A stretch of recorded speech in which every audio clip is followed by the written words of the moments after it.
In the hours before dawn, when the desert air carries the faint chill of distant mountains and the outpost holds its quiet shape around him, Edward Sallow arranges his workspace with the practiced precision of someone who understands that order in small things creates space for larger understanding. Thin walls breathe with the desert's slow cooling. The air inside carries the gentle scent of paper, lamp oil, and alkali dust that speaks of knowledge preserved against the wasteland's harsh indifference. The oil lamp burns with a steady flame, its light pooling across pages that have been read and reread until their margins bloom with careful annotations. His competence routine unfolds with meditative precision. Graphite pencils rest in a straight line like short grey soldiers, each sharpened to the precise point that allows for both fine detail and sustained writing. A ceramic cup of water sits ready for lifting delicate ash from ancient pages, while a square of linen waits to blot ink when he works in the old journals that expect ink rather than graphite. He has learned that ritual saves energy for the work that varies, and tonight's work centers on the methodical cataloging of pre-war knowledge, not for conquest, but for understanding how civilizations create order from chaos. The particular volume before him bears the weathered binding of pre-war military doctrine, its pages yellowed but intact, preserved by the dry climate and the careful attention of followers' archivists. Edward's fingers, stained with ink and calloused from years of handling both books and tools, trace elegant Latin phrases with the reverence of someone who understands that knowledge is archaeology, each word a fragment recovered from the ruins of a civilization that once stretched across continents. The gentle scratch of graphite on paper creates a rhythm that matches his breathing, each stroke deliberate as he copies passages about command structures and resource allocation into neat margins. But his real fascination lies deeper than mere tactics. Between the lines of ancient strategy, he finds something more compelling: the underlying philosophy of how disparate elements might be forged into unified purpose without losing their essential character. A particular passage draws his attention with magnetic pull, one he has returned to repeatedly over recent weeks. It speaks of dialectical synthesis, the Roman concept that opposing forces, rather than simply cancelling each other out, might be combined to create something stronger than either could achieve alone. He traces the words with his finger, allowing the idea to settle within him like sediment in still water. Ex pluribus unum, he murmurs, tasting the syllables. From many, one, not through conquest or absorption, but through synthesis that preserves diversity within unity. In the margins, he begins sketching organizational charts that look nothing like traditional military hierarchies. Instead, they resemble networks with multiple centers of authority connected by clear channels of communication and mutual obligation. He writes them in a vertical column: order and freedom, severity and mercy, tradition and change, then draws lines across to pairs of Roman terms and tribal ones he has learned from conversations around cookfires and clinic tables. The soft rustle of turning pages mingles with distant sounds from the outpost, the low murmur of the radio room where night shift operators maintain contact with other followers' settlements, the gentle cough of a caravan guard settling into sleep, a nurse's shoes whispering through canvas corridors. Edward adjusts his posture, equal parts scholar yet a member of a small practical community. The followers of the apocalypse are, at their core, a promise to tend and to remember, and he feels the weight of both obligations. From the radio room come fragments of reports from the Eastern Territories, tribal conflicts that have been escalating for months, resource disputes that threaten broader violence. The followers have been asked to mediate, to bring their reputation for neutrality and practical wisdom to bear on problems that seem intractable. But Edward, through the lens of his studies, begins to perceive these conflicts differently. What others describe in terms of competition and scarcity, he sees as coordination problems that could be solved through better information flow and resource allocation. Not armies, he writes in careful script, calendars. Not campaigns, but logistics. The conflicts resolve into patterned mismatches when examined closely. Grazing routes that cross in a dry month when ritual requires a meadow to rest. A river that runs thinner than memory insists. Old agreements whose elders have died without writing them down. These are not acts of meaningless aggression, but logistical challenges requiring mediation, rather than military solutions, intellectual puzzles that stir a quiet sense of purpose within him. As he works, his fingers brush against something small and metallic among his papers. A denarius, its silver surface darkened with age, bearing the profile of some long-dead emperor whose name has been forgotten by everyone except scholars like himself. The coin's weight feels substantial despite its size, a reminder of when currency meant something more than bottle caps and pre-war script. Along its edge runs a shallow notch, probably made by some ancient merchant testing the metal's authenticity, but to Edward it suggests something different. The way even perfect things must be marked by their passage through human hands. He sets the coin aside as a paperweight, but something about it continues to draw his attention. Perhaps it's the way the lamplight catches the shallow groove, or the reminder it carries of civilizations that once seemed permanent, but ultimately proved as fragile as everything else. Yet here it remains, a small testament to the human desire to create systems that outlast individual lives. On impulse, he touches it now and then, without looking, the way one touches a familiar charm, not for luck, but for continuity. The eastern horizon begins to show the faintest suggestion of light, that barely perceptible shift from black to deep blue that signals approaching dawn. Edward's internal clock, calibrated by months of pre-dawn study sessions, tells him he has perhaps another hour before the outpost begins to stir. He uses this time to consolidate his notes, creating clean copies of the most important passages and adding his own commentary in the careful script he learned during seminary training. A particular line draws his attention to the map spread beside his books, where eastward appears as a wide, pale space crowded with small names and hand-drawn symbols. He has been there in pieces, on trips to deliver vaccines, to teach basic sanitation, to help translate when neighboring groups cannot make sense of each other's words for the same streambed. He adds a small symbol next to the Black Canyon, noting something an elder mentioned about a basalt hill across the water, where thunder sounded strange, even when the sky was clear. It is the kind of detail he sets aside for later, an invitation to remain curious without impatience. The lamp begins to dim as its fuel runs low, but Edward continues working by the growing natural light that filters through carefully sealed windows. Dawn in the Mojave comes quickly once it begins, the sun rising with sudden intensity that characterizes desert climates. As the outpost around him shows signs of waking, distant voices, the clatter of breakfast preparations, electronics humming to life. Edward carefully closes his books and arranges his papers. The denarius catches the morning light as he gathers his materials, its notched edge casting a tiny shadow across his notes. He slips the coin into a small pocket sewn inside his coat's inner lining.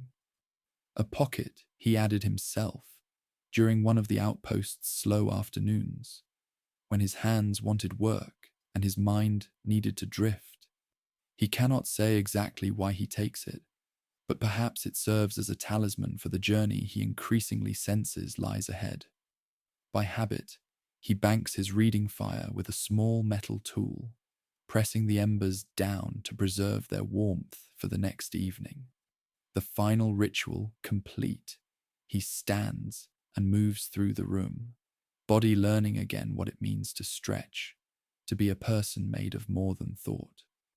Outside, the very first birds test the morning with uncertain notes, and a sliver of light lays across the threshold like an invitation. As he shrugs on his coat and lifts a satchel already prepared with notebooks, measuring tools, and medical supplies, Edward finds his thoughts turning eastward toward territories he has never seen, but increasingly feels called to understand. The tribal conflicts that seemed like distant academic problems now feel like puzzles waiting to be solved, challenges that might benefit from the kind of synthetic thinking he has been developing in his pre-dawn studies. The morning light streams through windows now, painting everything in shades of gold and amber that speak of possibility and new beginnings. At the door, he pauses, part of his ritual too, a hand resting on the frame, a breath in, a breath out, a moment to let the night's careful thinking find its place in the day's work. The desert shifts color quietly as he steps into morning, sand paling, scrub throwing long grey shadows, the sky loosening from indigo into hushed, expectant blue. Edward Sallow, scholar of the followers of the apocalypse, crosses the yard and follows the road east as it begins, not as a road so much as a direction the ground understands. The outpost shrinks behind him to a shape his mind can carry without effort, while ahead the tribal lands rise in their own order, waiting to be seen clearly. The morning is a hinge, and it swings open without hurry, carrying him toward territories where scholarship will transform into leadership, where the synthesis he has contemplated in theory might find expression in the complex realities of human need and practical application. The coin lies quiet in its pocket. The word lies quiet in his mind. Synthesis. Not a machine to be switched on, but a way of holding opposites until they learn each other's weight, promising deeper understanding of how ideas become institutions in a world still learning to rebuild itself from the patient ground up. The road eastward reveals itself not as conquest, but as conversation, each mile teaching Edward new dialects of human organization and mutual care. The follower's expedition moves with the patient rhythm of those who understand that knowledge cannot be rushed. Two Brahmin, whose hooves find purchase on stone, worn smooth by countless seasons. Four companions whose combined expertise spans medicine, linguistics, and the delicate art of cultural translation. The steady percussion of their passage creates a backdrop that allows for both observation and contemplation, the kind of traveling pace that permits understanding to accumulate like sediment in still water. Dr. Calhoun rides alongside Edward with the comfortable silence of someone accustomed to long journeys and longer thoughts. Her Brahmin carries panniers filled with vaccines and surgical supplies, but also notebooks where she records the medicinal wisdom they encounter. How the twisted hairs prepare willow bark tea that reduces fever without causing stomach distress, which dessert succulents yield antiseptic sap when cut at the proper angle. The careful protocols that govern healing ceremonies, where physical treatment interweaves with spiritual restoration. Edward finds himself drawn to these conversations, not merely for their practical value, but for what they reveal about how knowledge travels between communities, how wisdom adapts itself to local conditions while maintaining its essential character. His competence routine shifts with the journey's demands. Where once he catalogued ancient texts by lamplight, now he listens to the rhythm of different dialects encountered at water stops and trading posts. noting how governance structures vary between groups like different species, adapted to similar but distinct ecological niches. His weatherproof notebook fills with phonetic approximations and rough grammatical sketches, but also with observations about how communities organize themselves around scarce resources, how they balance individual initiative with collective responsibility, how they maintain cultural continuity while adapting to circumstances their ancestors never imagined.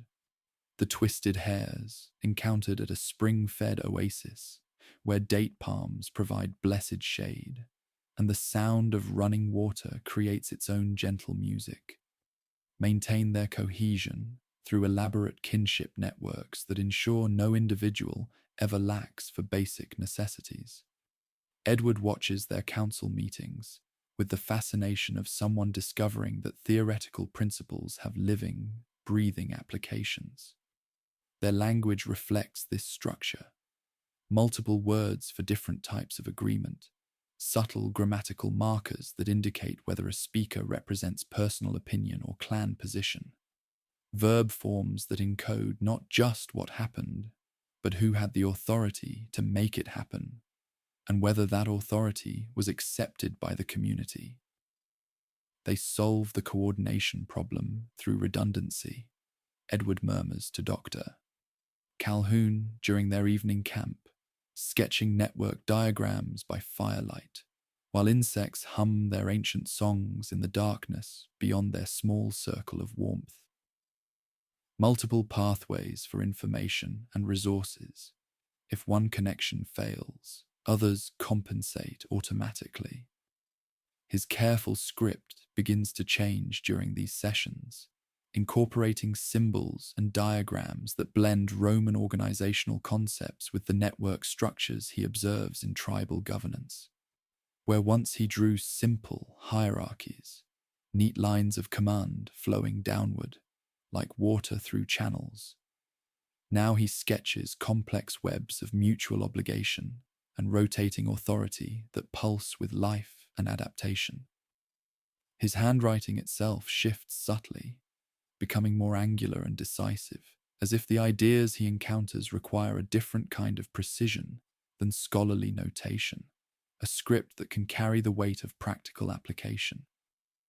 The Kaibab met 3 days later at a trading post built around a reliable well, where merchants from distant territories gather to exchange not just goods, but news and techniques, organize themselves differently, clear hierarchies based on demonstrated competence, with leadership roles that rotate according to seasonal needs and individual expertise.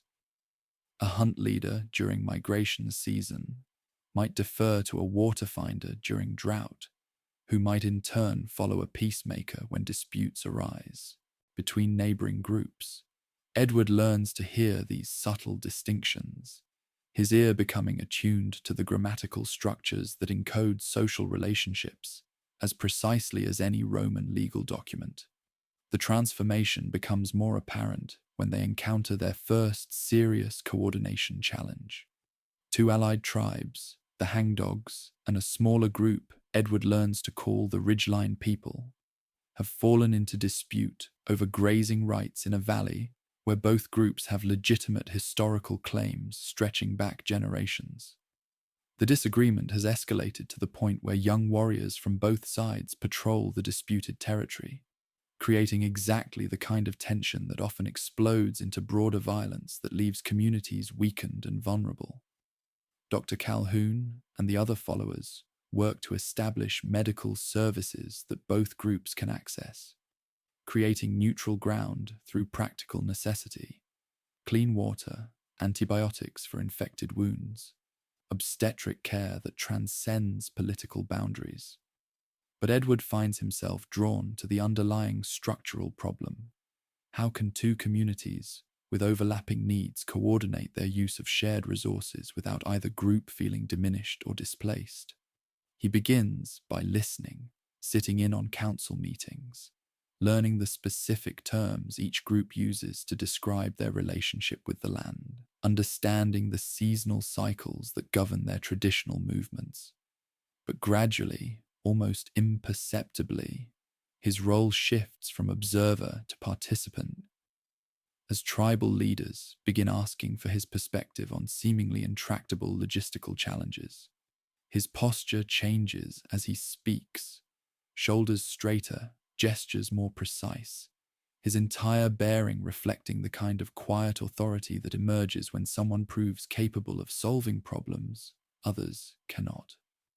The Roman solution would be clear boundaries and enforcement mechanisms, Edward explains during one evening session, using a stick to draw lines in the sand around their fire, while night sounds create a gentle symphony beyond the light's reach. But that assumes scarcity, that there isn't enough for everyone. What if the problem isn't scarcity, but coordination? What if both groups could use the valley, but at different times or in different ways that actually enhance its productivity? His voice carries a new authority as he speaks, not the tentative tone of an academic proposing theories, but the measured confidence of someone who has seen how ideas translate into practical solutions that serve human needs. He sketches a calendar system that would allow both groups to access the valley's resources according to a predictable schedule, with protocols for handling exceptional circumstances like drought or early storms. The tribal elders listen with increasing attention as Edward demonstrates how Roman administrative techniques might serve indigenous priorities, not conquest or absorption, but coordination that preserves each group's autonomy while enabling more efficient resource use. The Blackfoot encounter happens on a morning when light comes in cool and clean, filtered through high clouds that promise weather changes ahead. Scouts appear in a loose semicircle, neither threatening nor deferential, their painted faces and careful positioning communicating respect for strength while offering no challenge to peaceful intentions. They request, by gesture and by choice of place, that the followers accompany them upstream and into a narrower draw where brush crowds close, and the air holds the scent of damp stone and growing things. The expedition agrees with quiet nods and careful attention to protocol. No one is bound. No voices rise above conversational tones. It is an immersion, not a capture. And Edward enters the Blackfoot camp as a guest whose presence answers questions they have been asking about the strange teacher-healer whose reputation travels faster than his feet. Here the council takes place in a longhouse with a smoke hole where light pools like water in a sacred vessel. The Blackfoot cadence differs from what Edward has learned among other tribes. Statements stack neatly like carefully placed stones, then pause.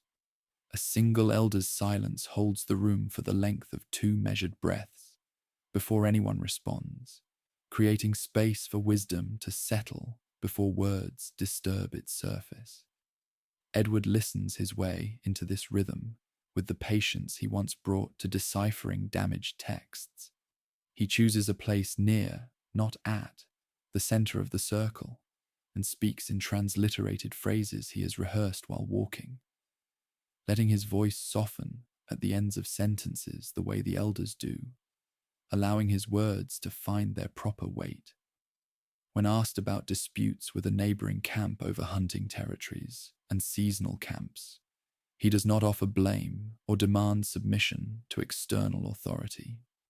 Instead, he points to timing and information flow. Perhaps the plan they hold in the north does not reach the south before the month changes. Perhaps a runner needs a companion to share the load of carrying complex messages across difficult terrain.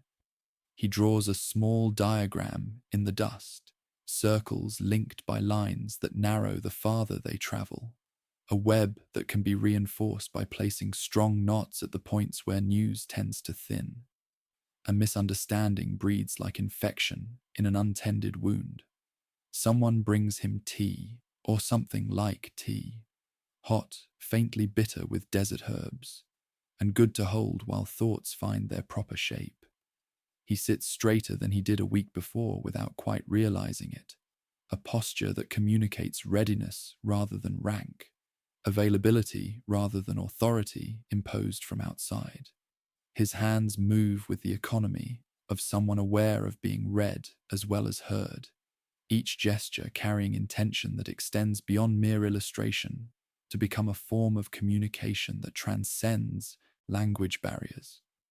The coin rests quietly in his inner pocket as he shifts position, its familiar weight helping him maintain his own center while navigating the complex currents of cross-cultural dialogue. The shallow notch along its edge, once a test of authenticity, now feels like a reminder that even perfect systems must bear the marks of their passage through the world, must prove their worth through practical application rather than theoretical elegance. Over the following days, Edward works with representatives from both the hangdogs and the Ridgeline people to develop detailed protocols for sharing the disputed valley. The process requires him to become fluent not just in their languages, but in their underlying value systems, understanding what each group considers negotiable and what they regard as essential to their identity and survival. He finds himself thinking in Roman terms, but speaking in tribal metaphors, creating bridges between different ways of organizing human relationships that honor both efficiency and autonomy. The breakthrough comes when he suggests that the valley itself might benefit from the arrangement they are negotiating. Rather than being used intensively by one group or fought over by both, it could be managed according to principles that enhance its long-term productivity while serving both communities' needs. Rotating grazing prevents overuse of any single area. Different seasonal activities, hunting, gathering, ceremony, can complement rather than compete with each other if properly coordinated and timed. The land teaches us, Edward says during the final negotiation session, his words carrying the careful rhythm he has learned from tribal oratory, the measured pace that allows meaning to accumulate rather than rushing toward premature conclusions.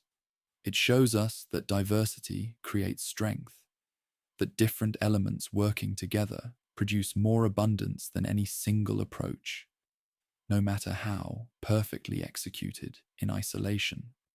As the agreement takes shape over several days of patient discussion and careful refinement, Edward notices how the tribal leaders begin to defer to his judgment on matters of implementation and dispute resolution, not because he has imposed his authority through force or manipulation, but because he has demonstrated competence in solving problems they care about, in ways that honor their values while achieving practical results.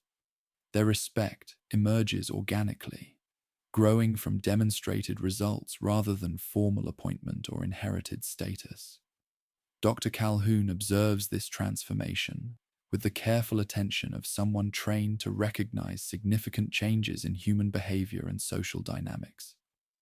"You're different," she tells Edward during one of their evening walks around the camp perimeter, where firelight gives way to starlight, and the desert's vast silence creates space for honest conversation. Not just more confident, more integrated, like you found something you were looking for without knowing you were looking for it. Edward considers this observation as they walk, his gaze moving across the landscape that has become increasingly familiar over the weeks of travel and patient observation. The desert no longer feels like hostile territory, to be traversed with maximum speed and minimum engagement, but like a complex system to be understood and worked with, its rhythms and requirements as worthy of respect as any ancient text. Similarly, the tribal communities they encounter feel less like exotic subjects of academic study and more like potential collaborators in larger projects of human organization and mutual flourishing. "I think," he says slowly, weighing each word as carefully as he once weighed evidence in scholarly debates. I'm beginning to understand what synthesis actually means. Not just combining ideas from different sources, but creating something new that serves everyone involved. Something that couldn't exist without the contribution of each element, but that transcends the limitations of any single approach. His evening routine now includes regular correspondence with tribal leaders. They have met during their journey, maintaining the communication networks that will be essential for implementing the agreements they have negotiated and for preventing the kind of misunderstandings that breed conflict. His handwriting continues to evolve, becoming more systematic and authoritative, as if the act of writing itself is becoming a form of governance, a way of creating order and continuity across space and time that serves human needs rather than abstract principles. The gentle hinge toward deeper transformation emerges as word of Edward's mediation skills spreads through the interconnected network of tribal communities, like ripples from a stone dropped in still water. Messengers arrive at their camps with increasing frequency, carrying invitations to help resolve disputes in territories they have not yet visited, requests for advice on governance challenges that extend far beyond simple resource conflicts into questions of cultural preservation, technological adaptation, and the delicate balance between tradition and necessary change. Each invitation represents not just professional opportunity, but philosophical validation of principles Edward has been developing through practical application. True authority, he realizes with growing clarity, comes through invitation rather than imposition, through demonstrating competence that others recognize as valuable to their own flourishing and survival.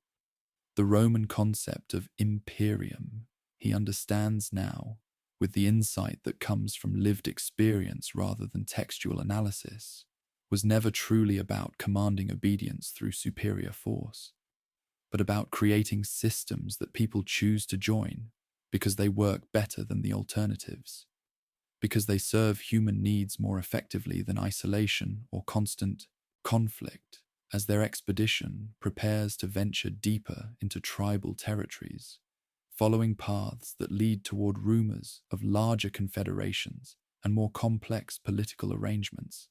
Edward senses that his transformation is only beginning. The synthesis he has contemplated in theory is becoming lived reality, reshaping not just his understanding of governance and leadership, but his sense of who he might become in service of something larger than scholarship or individual achievement. The philosophical foundations that will reshape both Edward and the tribes who choose to follow his synthesis are taking root in the practical soil of human need and mutual benefit, promising developments that neither he nor his companions can yet fully imagine, but that feel as inevitable as sunrise after the patient darkness of night. The coin lies quiet in its pocket, the words lie quiet in his mind, but synthesis, that Roman dream of unity emerging from diversity, pulses with new life in the desert air, carried forward by morning light toward territories where ideas will face their ultimate test in the crucible of human community and practical necessity. The invitations that found them on the trail become waypoints in a larger pattern, and when connected, these waypoints form a circle that draws Edward toward the most significant transformation of his journey. The council's space itself reflects this geometry. 12 flat pieces of desert sandstone arranged in a perfect circle beneath cottonwoods, whose leaves whisper ancient secrets to the morning wind. Each stone bears the subtle marks of careful selection, smooth surfaces that invite touch, sizes that suggest equality rather than hierarchy, placement that creates intimacy without crowding. The Blackfoot have chosen this place with the same methodical attention Edward once brought to arranging his study materials, understanding that physical space shapes the quality of thought and dialogue that can unfold within its boundaries. Edward settles onto the stone that faces east, not because anyone has assigned it to him, but because the morning light helps him read the faces of those who speak, and because something in his scholar's training makes him want to orient himself toward illumination when important conversations unfold. Dr. Calhoun takes her place 2 stones to his left, her medical bag within easy reach, but her attention fully present to the dialogue that will determine whether their expedition becomes a bridge between worlds or simply another failed attempt at cross-cultural understanding. The other followers maintain respectful positions outside the circle, close enough to participate if invited, distant enough to honor the tribal protocols that govern this particular form of council. The competence routine that has guided Edward's work for months now focuses on the methodical work of translation, not just the surface challenge of converting words from one language to another, but the deeper and more demanding task of synthesizing Roman efficiency with tribal wisdom in ways that serve both traditions without betraying either. He arranges small clay markers before him, each stamped with simple symbols he has developed through weeks of patient observation. A river's wave line for water rights, an ear of grass for grazing territories, a hand for aid given or received. These tokens, made from local clay, but organized according to Roman principles of systematic representation, become tools for making abstract concepts tangible and discussable. The gentle rhythm of council protocol creates the foundation for more complex work ahead. The speaking token, a piece of carved bone polished by countless hands over generations of important conversations, moves around the circle with the reverence reserved for objects that carry more than their physical weight. When it reaches Edward, he holds it quietly for several measured breaths, feeling the smooth grooves worn by fingers that have grasped it during moments of decision and declaration. The thoughtful pauses that punctuate tribal council meetings initially challenged his academic instincts toward rapid analysis and immediate response. But now he recognizes them as essential technology for building trust across cultural boundaries, creating space for wisdom to emerge, rather than rushing toward conclusions that might satisfy logic while ignoring deeper human needs. The Roman word for what we seek, Edward begins, his voice carrying the measured cadence he has learned from tribal oratory, is synthesis, the joining of different elements to create something stronger than either could achieve alone.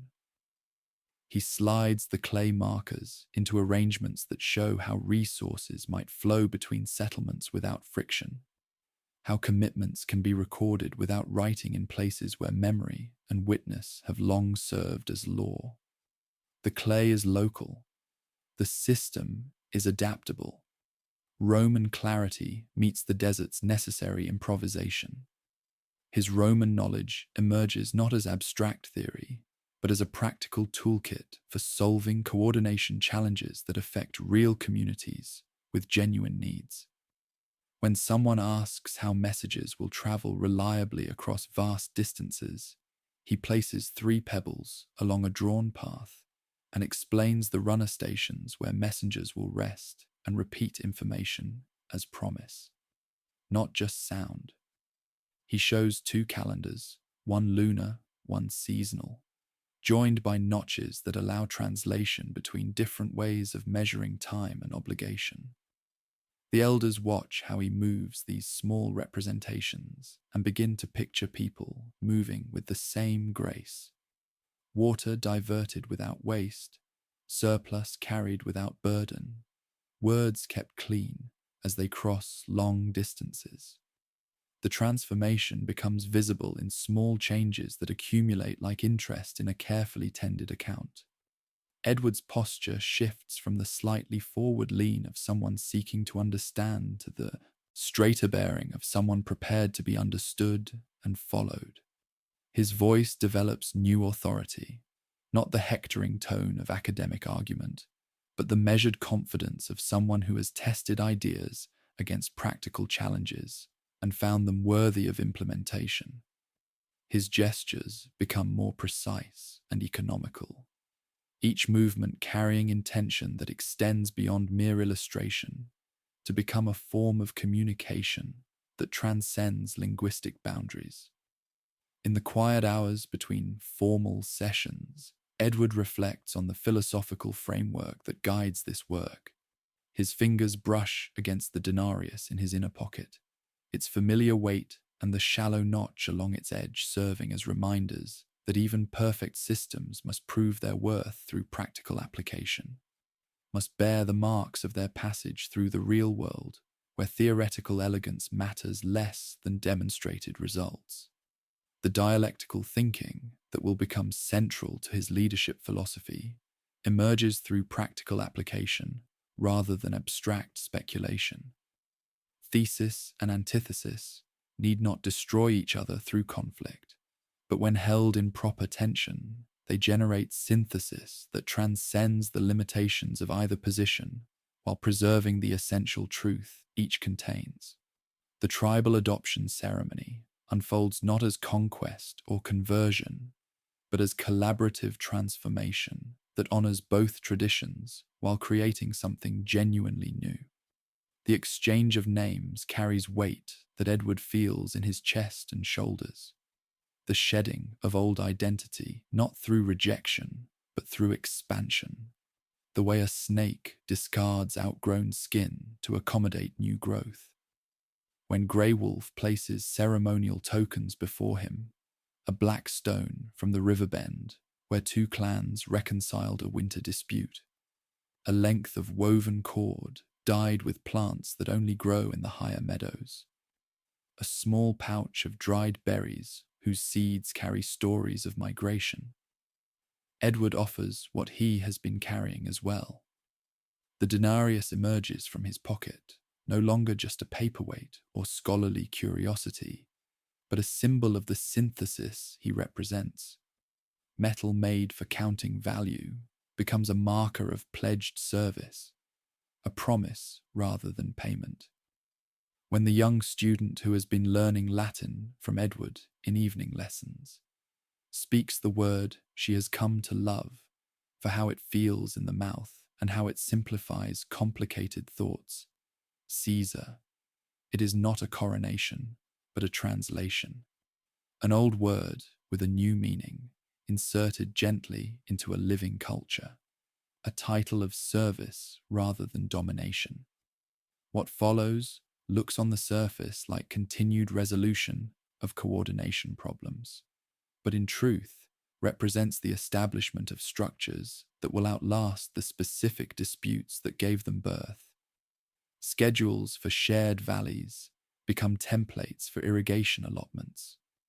Runner stations become information networks that can carry not only news, but expertise. Council protocols are written gently into common formats that other groups can adopt without giving up their distinctive voices.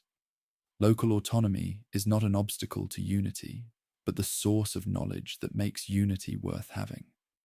The youth brigades that gather around Caesar's evening camps are drawn not by promises of wealth or conquest, but by the opportunity to participate in something larger than their individual circumstances while retaining connection to their cultural roots.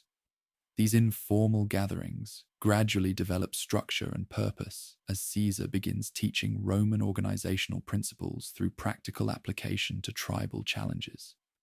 The first formal legion units emerge not through recruitment drives or military conscription, but through a process that resembles graduation from an intensive course in applied governance and mutual support.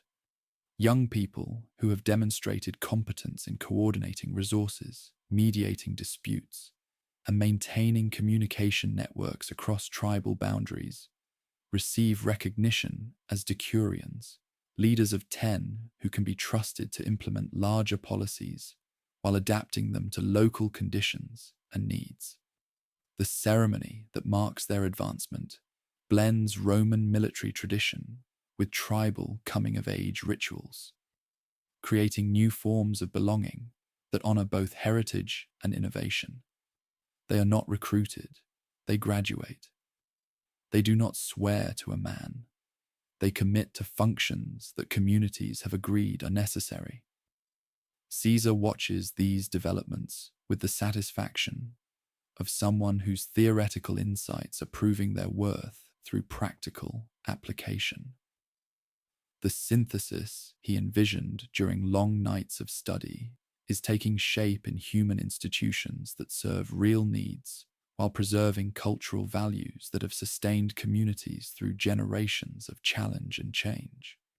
His evening routine now includes regular correspondence with tribal leaders across an expanding network of allied communities, maintaining the communication systems that will be essential for coordinating larger projects of mutual benefit and defense. The gentle hinge toward larger transformation arrives with dust clouds that announce approaching messengers from territories Caesar has never visited.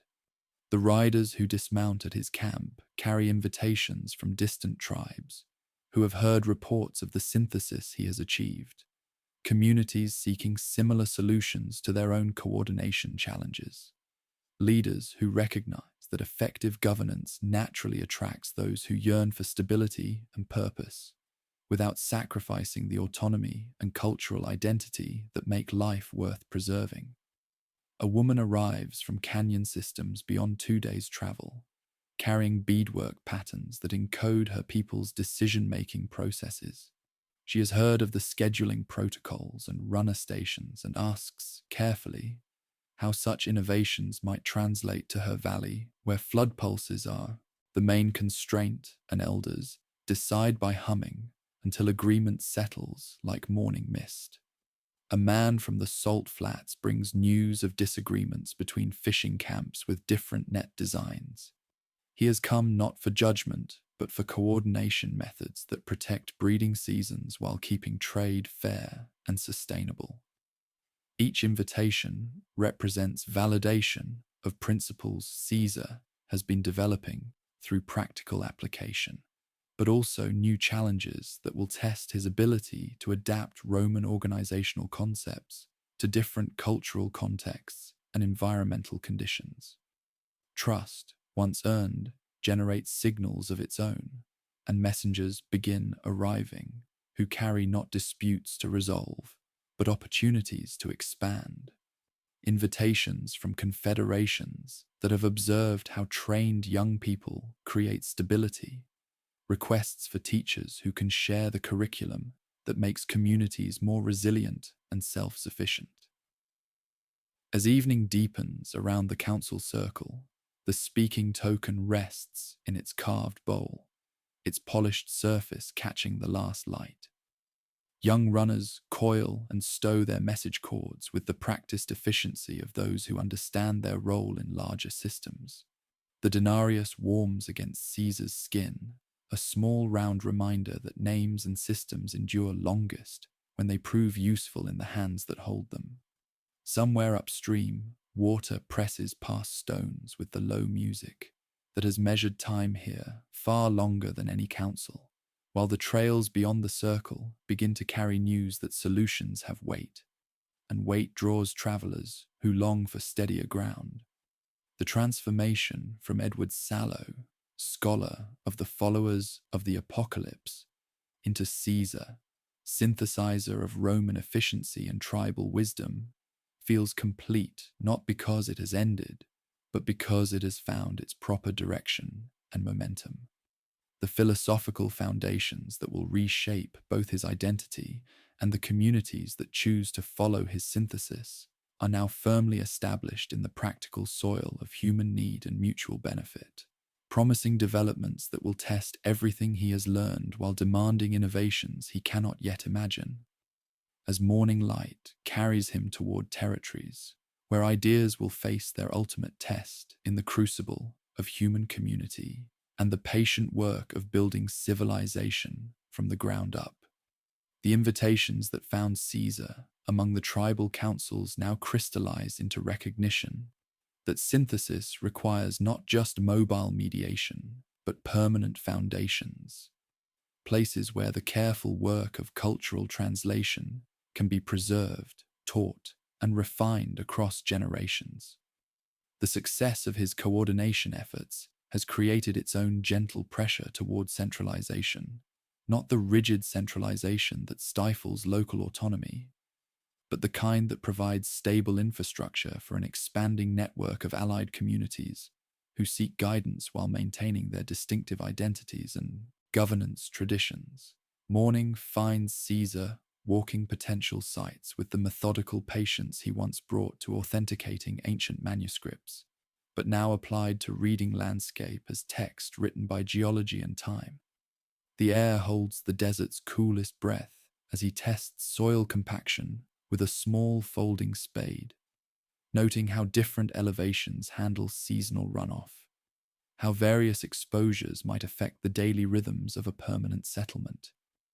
He carries a simple surveying frame, a T-shaped tool fashioned from scavenged aluminum tubing and weighted with obsidian, that does the work of a Roman gromer without announcing its imperial lineage.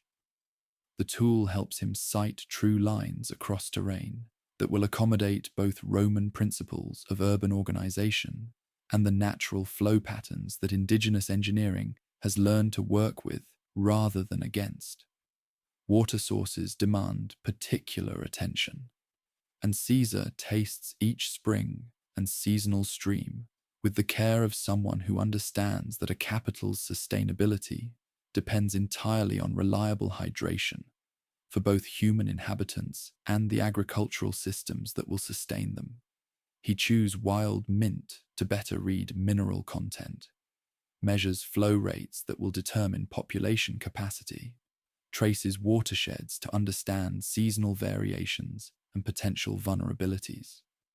The spring that emerges as foundational flows clear and cool from deep aquifers, dependable rather than dramatic. The kind of resource that supports steady growth rather than spectacular expansion.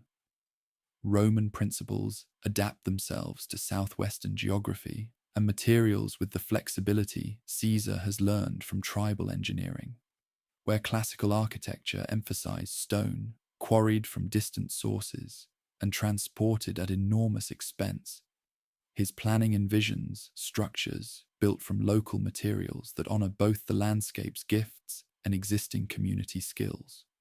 Sandstone that weathers to warm gold in afternoon light becomes the primary building material, supplemented by timber from sustainably managed pine forests and adobe techniques, refined by generations of desert builders who understand how earth and straw create walls that breathe with temperature changes while maintaining structural integrity across decades of use.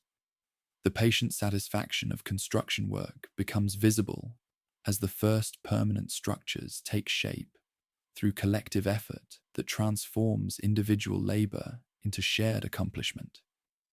Foundation trenches are cut straight and true, tamped with steady rhythm that creates its own music. Lime meets ash and water in mixing troughs. The combination blooms hot, then settles into useful calm. Sun-dried bricks line up on racks like quiet soldiers before parade, their faces turned toward light, edges smoothed by careful hands that understand the relationship between precision and durability.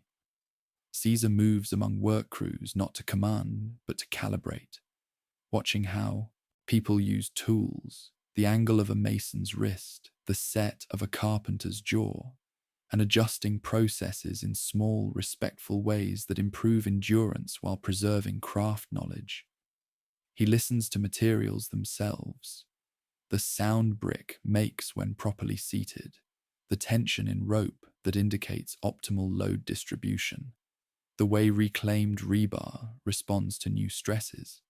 The line between design and culture thins as efficiency becomes a form of care, and a child who brings him a pail of nails sorted by size receives thanks delivered with the same gravity he gives a foreman's technical report. As buildings take form, their surfaces begin speaking both architectural languages simultaneously. Lintels carved with simple Roman motifs, laurel, rope, wave patterns, carry inset panels that echo the geometries of local beadwork and basketry. Portals incorporate braided reed patterns in plaster relief, designs learned from river people whose seasonal routes converge here each spring. A small amphitheatre sinks into earth at the central square's edge, its circular terracing recalling traditional kiva depths, while its sightlines and acoustics follow Roman ratios that ensure every voice carries clearly to every listener. Caesar places structures with attention to light, as if arranging a calendar that can be walked through and experienced rather than merely consulted.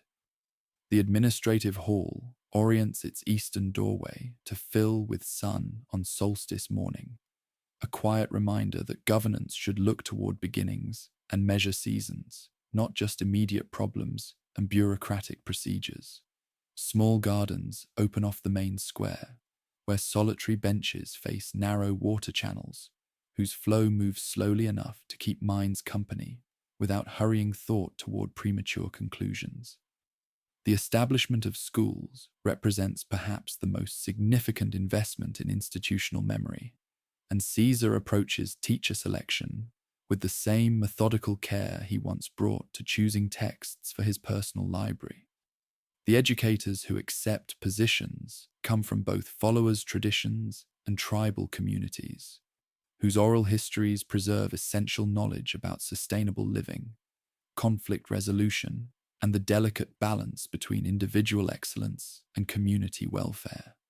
Classrooms feature wide doors and rolled reed screens that allow natural air movement, while walls accommodate both written records and pictographic symbols, acknowledging that information storage must serve different cultural approaches to preserving and transmitting knowledge. Language lessons weave Latin with local terms, so children learn that vocabulary functions as a tool chest rather than a gate that excludes or includes. On one wall, someone paints a number line using seeds, beads, and tally cuts. On another, letters in multiple scripts greet new readers, with the same sounds rendered in different visual systems. The curriculum that emerges serves practical needs, administrative skills essential for managing complex multi-tribal alliances, engineering techniques for construction and water management, while preserving cultural knowledge that gives life meaning and continuity across generations. Institutional memory arranges itself like a well-organized storeroom rather than a shrine, accessible, labeled, regularly used rather than merely venerated. The archive receives its first crates before mortar in its walls has entirely cured.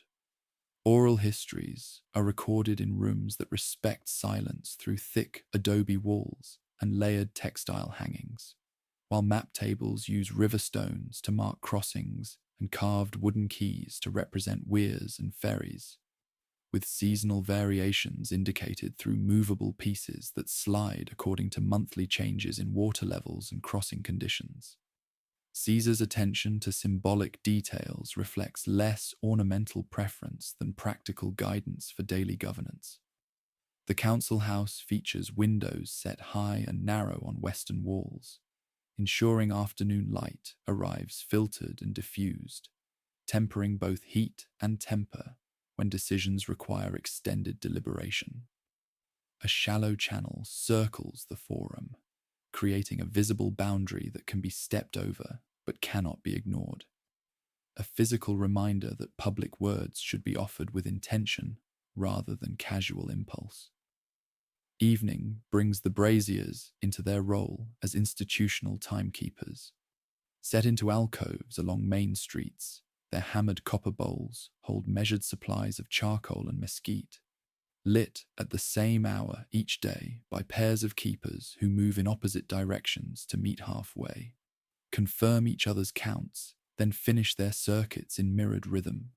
The flames size themselves for endurance rather than spectacle, casting honeyed light that catches on carved plaster edges, on woven shade cords, on the patient faces of stones that have finally found their permanent places in walls that will outlast the hands that set them. The city acquires its own soundtrack as systems settle into reliable operation. Water from carefully engineered acequias taps against guiding stones with soft syllables that repeat in measured rhythm.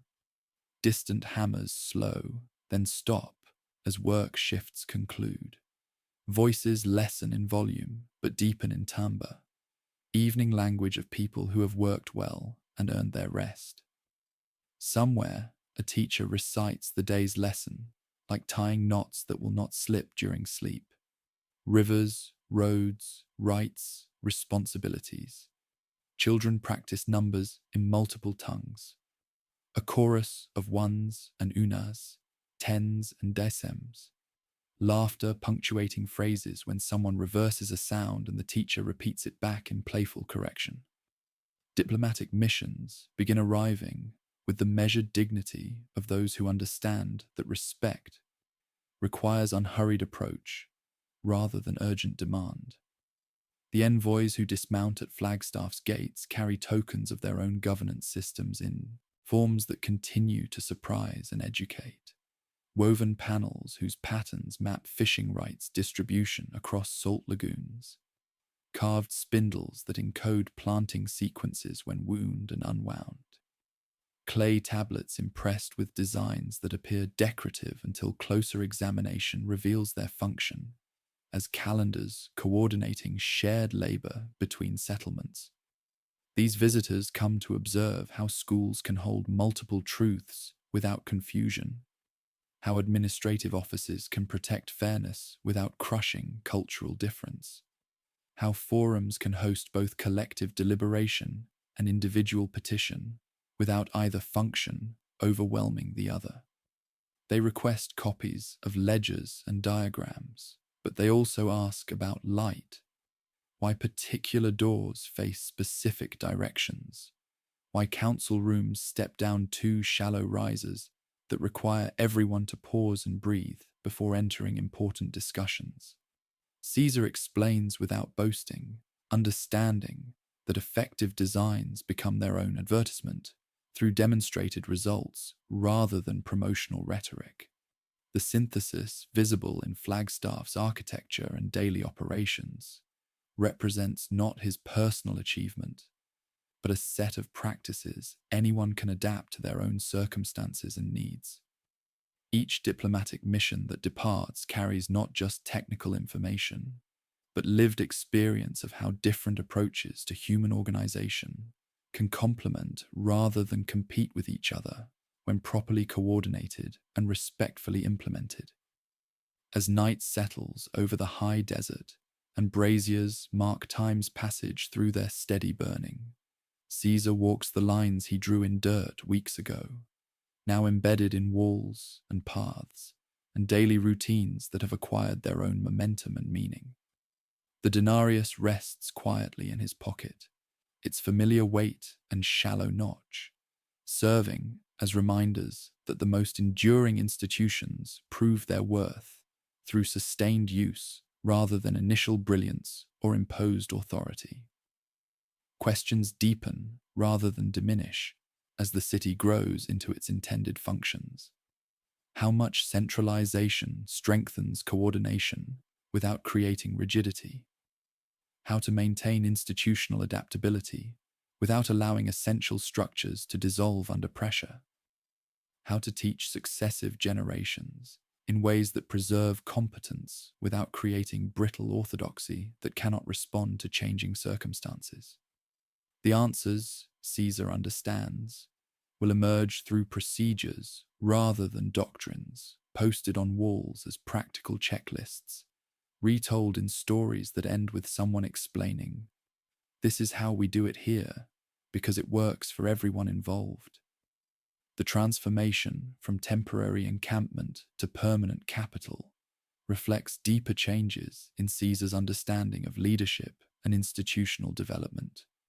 What began as academic interest in Roman governance has evolved into practical expertise in cultural synthesis, while theoretical knowledge of organizational principles has been refined through direct experience with the human challenges of building trust across cultural boundaries and maintaining cooperation across vast distances and diverse local conditions. Somewhere in darkness, beyond the settlement's perimeter, trails pulse with information and resources flowing, according to protocols developed through patient negotiation and practical experience. Word travels toward communities whose own experiments in governance and coordination contribute new elements to the expanding synthesis. Morning will bring fresh challenges and opportunities, but foundations have been laid for institutional development that can accommodate growth while preserving essential principles that make such growth worth achieving and sustaining. The braziers burn steady through night hours, their flames visible to travelers who navigate by stars and landmarks toward communities that promise both stability and freedom, order and autonomy. The synthesis Caesar envisioned during pre-dawn study sessions has found expression in architecture and daily routines, in educational curricula and administrative procedures, in the quiet satisfaction of systems that serve human needs while honoring human dignity. Flagstaff settles into the kind of night that earns the morning it will receive, carrying forward the patient work of building civilization from the ground up, one carefully placed stone and one thoughtfully designed procedure at a time. The diplomatic missions that departed Flagstaff carried more than formal agreements. They carried word of a synthesis that worked, and this reputation drew Caesar's attention toward the great river that would become both boundary and lifeline for the expanding network of allied communities. The Colorado revealed itself not as a line on maps, but as a living system whose rhythms and requirements would teach him new forms of institutional wisdom, new ways of understanding how human organization might flow with rather than against the larger patterns that shape life in the desert. Morning walks along the riverbanks became Caesar's new competence routine, replacing the architectural surveys of Flagstaff's construction with direct observation of natural systems whose complexity exceeded any human design. He carried a polished staff notched at handspan intervals, dipping it into the current at measured points to read the water's voice, how it spoke differently where gravel tightened its flow or deep pools lowered its tone to whispers that carried stories of distant snowmelt and seasonal abundance. The river's body became text to be studied with the same methodical attention he once brought to ancient manuscripts, each eddy and drift line revealing information essential for understanding how communities might coordinate their needs across vast distances. Natural rhythms assembled themselves into workable patterns as Caesar learned to read the signs that guided indigenous water management. Reed beds leaned to show prevailing winds at dawn. Drift lines traced the high water marks that told stories of last week's flood pulse. A great blue heron stood where current and eddy negotiated their eternal boundary, patient and efficient, becoming a teacher whose stillness demonstrated the kind of attention required for sustainable resource use. These observations accumulated in his notebook like carefully gathered evidence, not as curiosities, but as structural principles that could inform larger questions of governance and coordination. Water management unfolded as the most sophisticated form of cultural synthesis Caesar had yet encountered. Irrigation systems blended Roman engineering principles, precise gradients, durable construction, systematic maintenance protocols, with indigenous knowledge refined through generations of careful observation and adaptive experimentation. Acequia networks distributed water according to schedules that honored both seasonal variations and community needs, while headgates and distribution boxes incorporated Roman standardization with tribal protocols for resolving disputes during drought periods when every drop carried the weight of survival. The quiet work revealed itself in details that spoke of deeper wisdom. Engineers trained in Flagstaff's geometric precision learned to introduce the subtle imperfections that desert builders understood, the kind of flexibility that allowed channels to bend rather than break when unexpected floods tested their limits. Weirs of woven willow bowed and released according to flow, their adjustments becoming daily rituals performed at sunrise and evening, when light made water levels easy to read. Fields received this water without greed and returned it cooled and cleaner, their edges planted with sedge and mint that filtered sediment like patient cloth. Fishing techniques followed the same logic of careful stewardship. Mesh sizes were agreed upon through patient dialogue between camps, tested in shallow waters where mistakes taught lessons without catastrophic consequences. Fish ladders that allowed spawning runs to pass upstream were maintained as conscientious habit rather than seasonal chore. Net rights rotated according to calendars where lunar cycles conversed with traditional stories, while ledger marks added clarity without erasing cultural meaning. Children learned to count catches in multiple languages, then learned the more important skill of leaving enough to ensure that counting would remain possible in seasons yet to come. Ferry operations evolved from simple rope crossings into networks of connection that honored both efficiency and cultural dignity. Across narrower runs, ferrymen set anchors in bedrock with wedges of reclaimed steel and ropes braided from agave fiber, then jacketed where current might cause abrasion.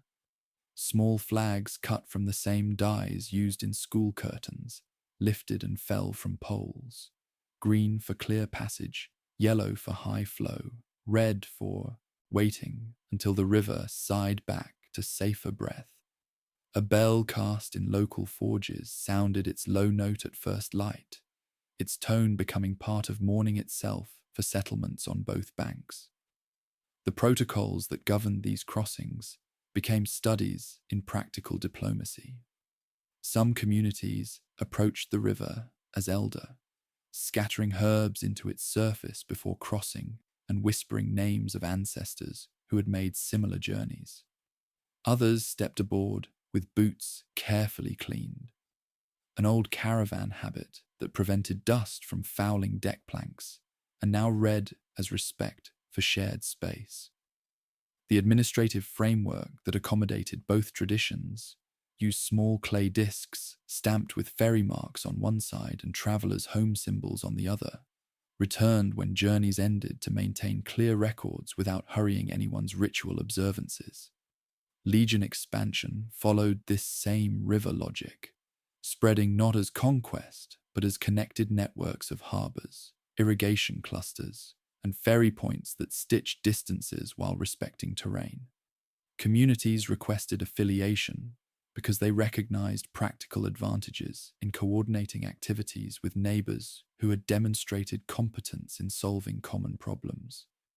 Trade routes strengthened along natural corridors, old caravan tracks reinforced with modest improvements, like shelters where wind scoured and cisterns where roots and rainfall agreed.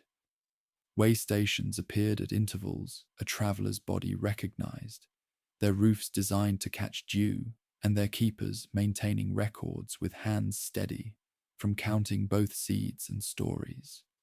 During one morning, walk along a particularly quiet stretch where cottonwoods created cathedral spaces filled with filtered light.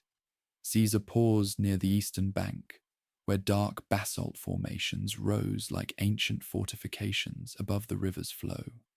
Local guides called it the sleeping giant, and as Caesar listened to the desert's usual morning sounds, he detected something else. A deep hum that seemed to emerge not from wind or water, but from somewhere within the stone itself.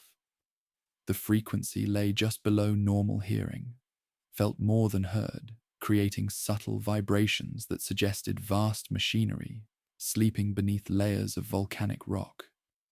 The acoustics around this hill behaved strangely. Caesar clapped once to test echo, and the air answered longer than it should, lower than stone usually sang. He laid his staff against the basalt surface and felt faint trembling that spoke not of surface phenomena, but of depth, of systems that continued operating according to purposes older than any human memory. At different times of day, the sound varied. Whisper, quiet at dawn, silent during noon heat, strengthening at night when wind crossed from downstream and stars pretended to be countless lamps just beyond reach.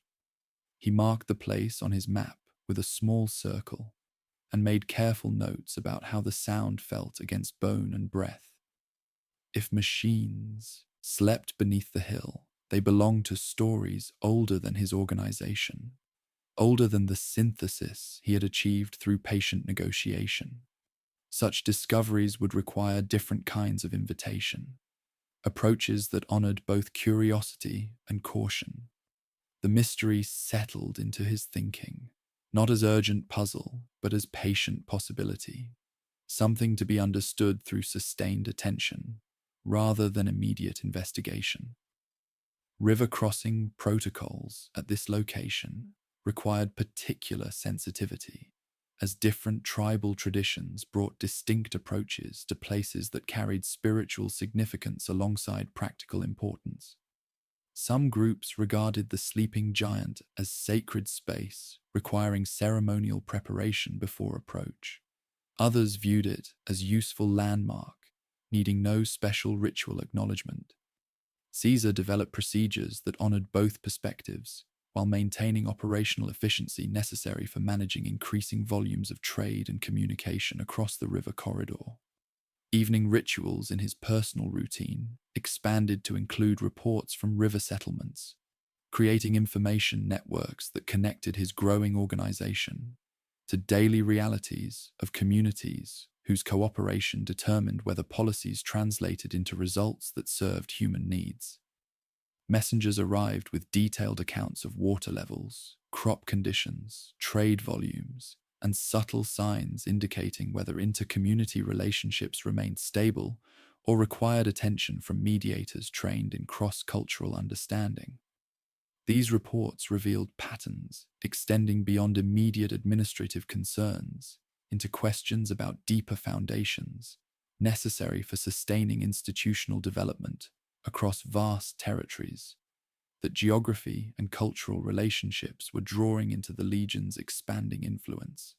Success created new challenges, maintaining trust across distances that prevented regular face-to-face contact, preserving local autonomy while coordinating activities requiring regional planning, developing leadership capacity that could adapt central principles to local conditions without losing essential coherence.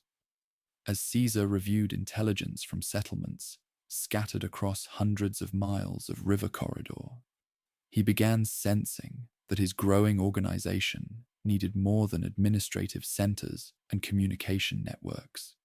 Symbolic foundations became necessary, places that could connect present purpose to deeper sources of power and legitimacy, locations serving as focal points for collective identity while respecting diverse traditions that contributed strength through their differences rather than imposed uniformity. The mysterious hill, with its strange acoustics and underground humming, occupied increasing space in his strategic thinking, not as military objective to be conquered through force, but as potential foundation for institutional development, requiring connection to sources of authority that transcended individual leadership or temporary arrangements. The synthesis achieved through negotiation and demonstration needed anchoring in something more permanent than personal relationships or administrative efficiency, something providing continuity across generations while adapting to circumstances that could not be anticipated. Evening light caught the river's surface as Caesar concluded his daily walk. water-carrying reflections that fragmented and reformed with each current and eddy. The denarius in his pocket had acquired new meaning during these riverside contemplations, not just reminder of ancient institutions, but symbol of how human organizations must prove worth through sustained service to communities whose trust must be earned through demonstrated competence and genuine care for their welfare. The reports arriving with increasing frequency spoke of communities whose requests for affiliation extended beyond practical concerns into deeper questions about identity, purpose, and the kind of future they wanted to build. They sought not just efficiency or protection, but connection to something larger than individual circumstances. Vision of human possibility that honored both heritage and hopes, while providing pathways toward greater security, prosperity, and dignity. As stars emerged in the desert sky, and the river continued its ancient dialogue with stone and sand, Caesar understood that the next phase would require foundations connecting present achievements to deeper sources of legitimacy and power. The sleeping giant pulsed with its mysterious energy across the water, promising answers to questions he had not yet learned to ask properly, while the expanding network created pressures and opportunities that would test everything learned about synthesis, leadership, and the patient work of building institutions that serve both individual flourishing and collective survival. The transformation from scholar to leader continued through daily engagement with challenges exceeding academic preparation, while demanding all the analytical skills and cultural sensitivity that training could provide. The river flowed toward destinations beyond current knowledge, carrying possibilities that would unfold according to principles still being discovered through practical application and patient observation of how natural systems and human communities find ways to thrive together in landscapes demanding both cooperation and adaptation. Tomorrow would bring new reports, new challenges, new opportunities to test whether synthesis achieved in controlled circumstances could scale to meet complex realities of regional governance across distances and differences that strained any individual's capacity to manage through personal relationships alone. The hill waited with its ancient patience, while the river continued its work of connecting distant places through channels that honored both landscape's constraints and human needs for movement, trade, and the kind of communication that builds trust across vast spaces separating communities while linking their destinies through shared watersheds and common hopes. The hill that had murmured its ancient secrets across the water could no longer remain a distant mystery, as Caesar's expanding responsibilities demanded both strategic positioning and deeper sources of institutional authority. Fortification Hill revealed itself not through dramatic revelation, but through the patient accumulation of evidence that spoke of purposes far older and more complex than simple geological formation. The basalt formations that seemed like natural landmarks from the river's edge proved, upon methodical investigation, to be far more intricate and purposeful than wind and time typically create. Caesar approached the site with the same archaeological patience he had once brought to damaged manuscripts, understanding that hasty investigation might destroy evidence essential for comprehending what lay beneath the surface. His competence routine shifted from riverside observation to detailed site surveying, beginning each morning with careful documentation of features that previous days' work had revealed. He carried simple tools, a polished staff, notched at measured intervals, a small folding spade for testing soil compaction, a surveying frame fashioned from salvaged materials that served the function of Roman surveying equipment without announcing imperial lineage. The hill's geometry suggested human modification in ways that became apparent only through systematic examination. Natural lava flows create specific patterns of cooling and fracturing, but these formations incorporated elements that spoke of engineering rather than accident. Chambers focused sound in particular ways, creating acoustic effects that transformed whispers into clearly audible words while making normal conversation seem muffled and distant. Passages channeled airflow to create temperature differentials that suggested sophisticated understanding of environmental control. Surfaces showed tool marks weathered, but still visible to eyes trained in recognizing the subtle signatures of intentional construction. Tracing the basalt formations required both physical endurance and intellectual discipline, as Caesar mapped pathways that seemed to follow internal logic rather than simple geological processes. He tested acoustics with measured precision, marking locations where echo behaved unusually, and noting how different times of day affected the hill's mysterious humming. The frequency seemed connected to temperature changes and barometric pressure, suggesting that whatever systems operated beneath the stone responded to environmental conditions according to programming that had survived decades or perhaps centuries of dormancy. The discovery of sealed entrances came gradually, revealed through patient observation rather than dramatic breakthrough.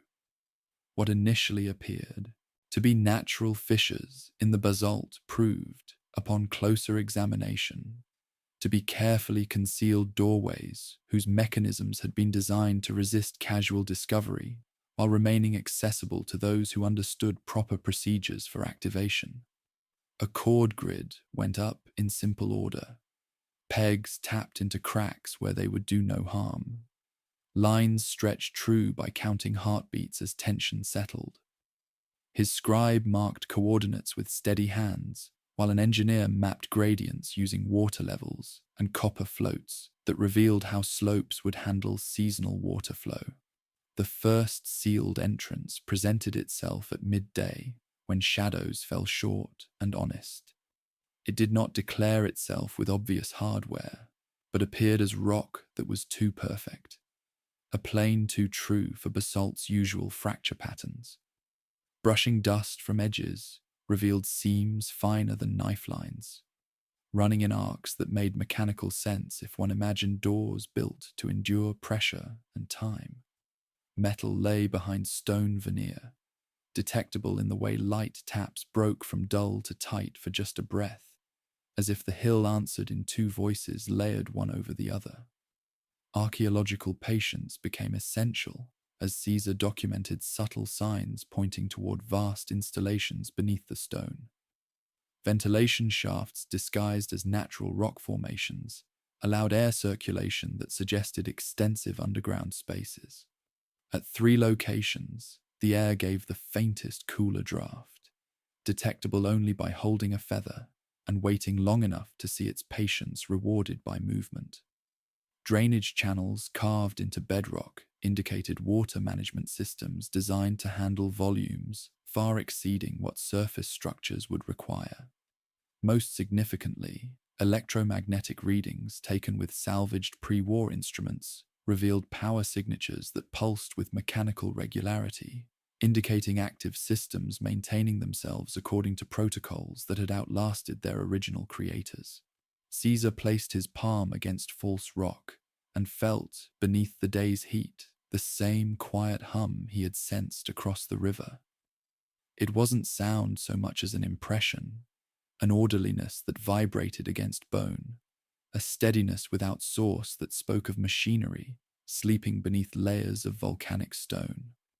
The frequency lay just below normal hearing, felt more than heard, creating subtle vibrations that suggested vast systems continuing to operate according to purposes older than any human memory in the wasteland. The hill's natural defenses complemented, rather than competed with its growing symbolic value. As Caesar began to understand how geography and mystery combined to create foundations that felt both practically sound and historically resonant. Steep approaches and limited access routes made the location naturally defensible without requiring extensive fortification. Overlooks offered long, unbroken lines of sight to the river and the pale bands of travel routes extending into distant territories. Prevailing winds cleaned the air, where watch platforms would need clear sight during long hours of observation. The establishment of the fort became a study in adaptive architecture, with Legion engineers learning to work with the hill's existing features rather than imposing designs that ignored local conditions and opportunities. Instead of scraping flat surfaces for construction, they worked with terraces as they were, setting walkways where stone had already accepted human feet and anchoring modest structures to ledges that could bear weight without complaint. Timber frames rose with careful joints that allowed for expansion in heat and contraction during cool nights, while walls of adobe and stone nested into the hill's irregularities, rather than demanding it become something else. Construction crews discovered that apparent obstacles often concealed advantages. Rock formations that seemed to block desired building sites proved to channel wind in ways that provided natural cooling during desert heat. Underground passages, initially viewed as impediments to foundation work, offered ready-made storage and workshop spaces that enhanced rather than constrained architectural possibilities. Cisterns took shape in pockets where lava had left natural bowls, sealed with lime and ash, and lined with smooth stone that made cleaning routine rather than laborious. Every detail acknowledged the hill's character and requirements. Stairs turned where rock asked them to turn, their risers shallow to save knees during long climbs. Parapets thickened at corners where wind curled most strongly, ensuring comfort and safety for those who would stand long hours at their posts. The central yard remained mostly earth, tamped firm, with a ring of stones set low enough to invite casual seating, but clear enough to mark where public matters began and ended. Rope windbreaks caught grit without blocking views, while awnings of woven reed shifted light so that gathering spaces remained comfortable even during harsh sun. Caesar's evening reflections, conducted now in quarters that borrowed coolness from stone breathing through natural tubes, revealed his growing awareness that effective leadership required integration of practical competence with symbolic authority that connected present struggles to larger narratives of purpose and destiny. The synthesis achieved through negotiation and demonstration had proven its worth in coordinating activities across expanding territories, but sustaining institutional development across generations would require foundations that transcended individual relationships or temporary political arrangements. His notes tracked more than measurements and construction details. They traced thoughts about institutions requiring not only competence, but stories that people could belong to without being absorbed by them. The hill's hidden systems promised connection to narratives older than any single tribe or settlement, continuity that could make the fragile work of coordination feel rooted in something more durable than agreements and good intentions. The sealed doors and electrical humming suggested technological capabilities that could transform Legion governance from efficient coordination of tribal alliances into something approaching pre-war institutional sophistication. Underground installations gradually revealed their purposes as Legion engineers gained access to sealed chambers and began documenting systems whose complexity exceeded anything encountered in post-war construction.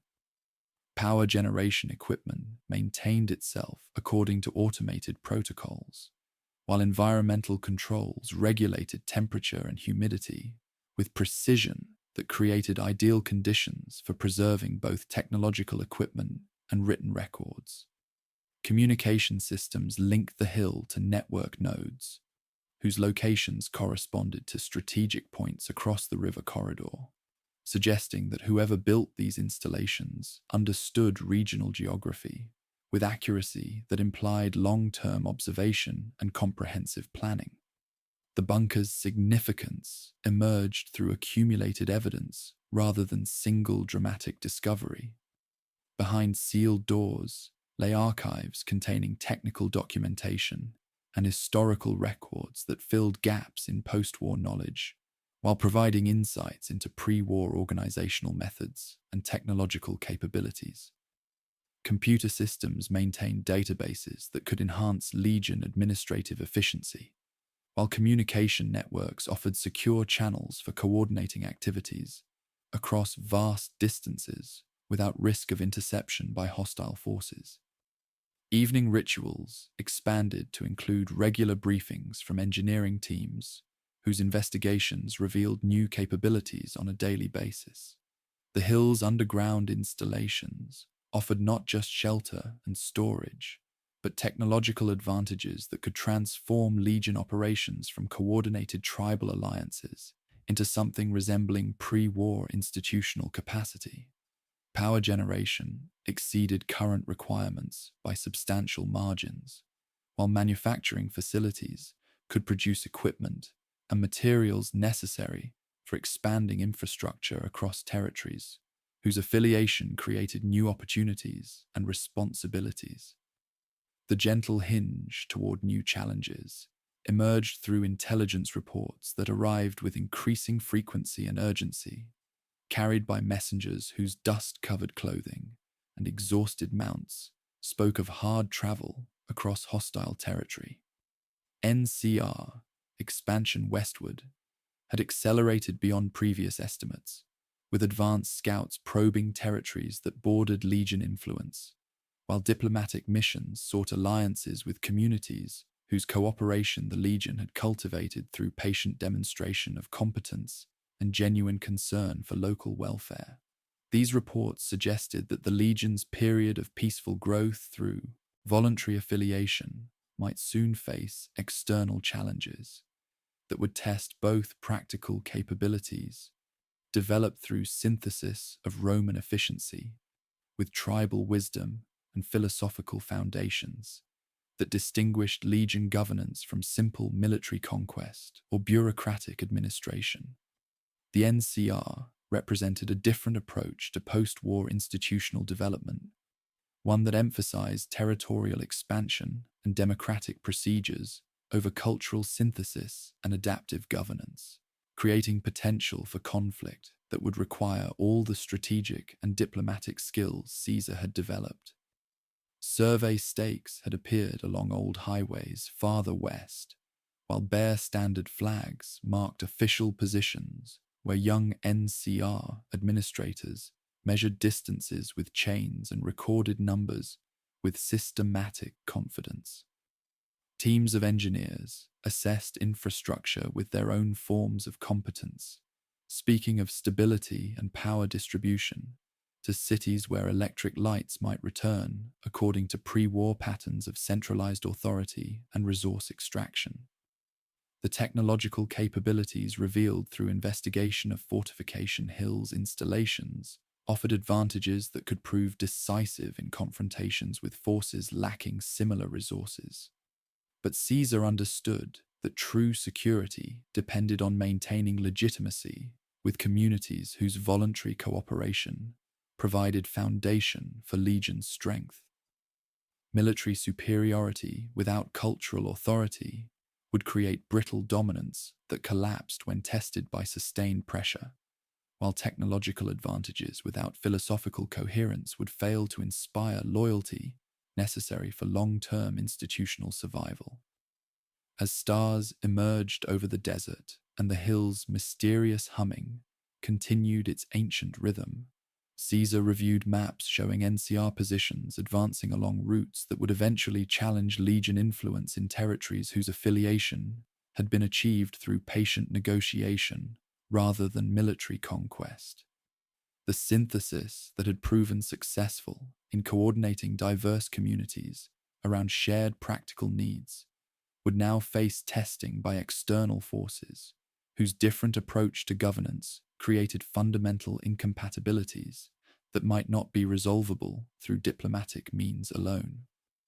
The denarius in his pocket seemed heavier during these evening contemplations, its familiar weight and shallow notch serving as reminders that even successful institutions must prove their worth through sustained performance under pressure, while adapting to circumstances that exceed original planning and preparation. The hill's underground installations offered resources for meeting such challenges, but ultimate success would depend on maintaining philosophical coherence that distinguished Legion governance from mere military efficiency or technological superiority. The transformation from scholar to leader had prepared Caesar for many challenges, but the approaching confrontation with NCR expansion would test whether synthesis achieved through voluntary cooperation could survive contact with forces that viewed territorial control and resource extraction as primary measures of institutional success. The Hill's ancient systems hummed with patient energy, while intelligence networks carried reports of movements and preparations that suggested peaceful growth through cultural synthesis might soon require defense through methods that honored both practical necessity and philosophical principles that made such defense worthy of the communities whose welfare depended on its success. Tomorrow would bring new reports and new challenges, but foundations had been established that connected present capabilities to deeper sources of authority and power. The synthesis achieved through patient negotiation had found expression in institutions that served human needs while honoring human dignity, creating legitimacy that could sustain testing by forces that understood power differently, but perhaps less completely than the communities that had chosen Legion affiliation through recognition of its genuine advantages for their security, prosperity, and cultural continuity. The Hill kept its ancient watch, both practical fortress and symbolic foundation, while the river continued its eternal dialogue with stone and sand, carrying possibilities toward destinations that would unfold according to principles still being discovered through the patient work of building civilization from the ground up. The intelligence networks that carried reports of NCR expansion required more than simple message carrying to function across territories where the Legion's influence had grown through patient synthesis rather than imposed authority. From this necessity emerged Vulpes Inculta, whose approach to understanding distant communities resembled that of a scholar researching a complex thesis, methodical, patient, and driven by genuine curiosity about how human societies organize themselves around shared needs and competing pressures. He moved through the wasteland with the quiet precision of someone whose purpose was comprehension rather than judgment, whose questions emerged from intellectual hunger rather than predetermined conclusions about worth or compatibility. His competence routine centered on observation and analysis, conducted with the same archaeological patience Caesar had once brought to damaged manuscripts, but applied to reading human communities as living documents whose meanings shifted according to season, circumstance, and the delicate balance of relationships that maintained social cohesion. Vulpes learned to read tensions the way others read weather, studying clotheslines for patterns of repair that revealed whether barter had tightened, noting whether cooking fires used mesquite or scavenged lumber, whether ash lay heavy and undisturbed, suggesting settled routines, or thin and wind-stressed, indicating hurried meals and shortened sleep. The work resembled cultural anthropology more than conventional espionage. In trading posts scattered across caravan routes, Vulpes listened to conversations that revealed how merchants balanced individual profit with community welfare, how disputes over pricing and quality were resolved without destroying relationships essential for long-term commerce. He maintained a ledger of signs that appeared trivial, but, properly arranged, formed a grammar of governance. The angle of a door left ajar showed whether visitors were expected or watched. The condition of school walls revealed whether communities invested in their own tomorrow, or relied on external promises to fill gaps later. Messages traveled with him, crafted to outlast breath and road dust. He favored phrases that could be remembered accurately by those who carried them and verified easily by those who received them. A rotation cipher wrapped in a proverb, a tally of seed types arranged as calendar, a single wax seal impressed with half circles that only matched properly when pressed against twins at the next relay station. The frumentarii built communication not as secrecy for its own sake, but as infrastructure that moved information farther and more reliably than any large force could travel. Training programs developed at Flagstaff found their field applications through exercises that sharpened analytical skills alongside cultural sensitivity. Novice agents learned the dignities of listening before speaking, of naming without judgment, of identifying a community's self-description before proposing any alignment with larger structures. They studied when to intervene and when to allow local practices to resolve according to their own timelines, how to recognize that customs which appeared inefficient to strangers might carry memories that kept peoples whole. The establishment of communication networks represented infrastructure investment that served multiple communities simultaneously. Relay stations appeared at natural stopping points along established routes, their keepers maintaining supplies and equipment necessary for long-distance message transmission, while providing services that benefited all travelers, regardless of political affiliation. In shallow canyons, heliograph coils waited under canvas for sun to clear certain ridges, then sent measured flashes toward partner mirrors cut into billboard frames. At water stops maintained by families under shared oath, clay amphorae bore marks around their rims that, when pressed with damp cloth, left faint imprints on message slips, visible checksums against alteration in transit.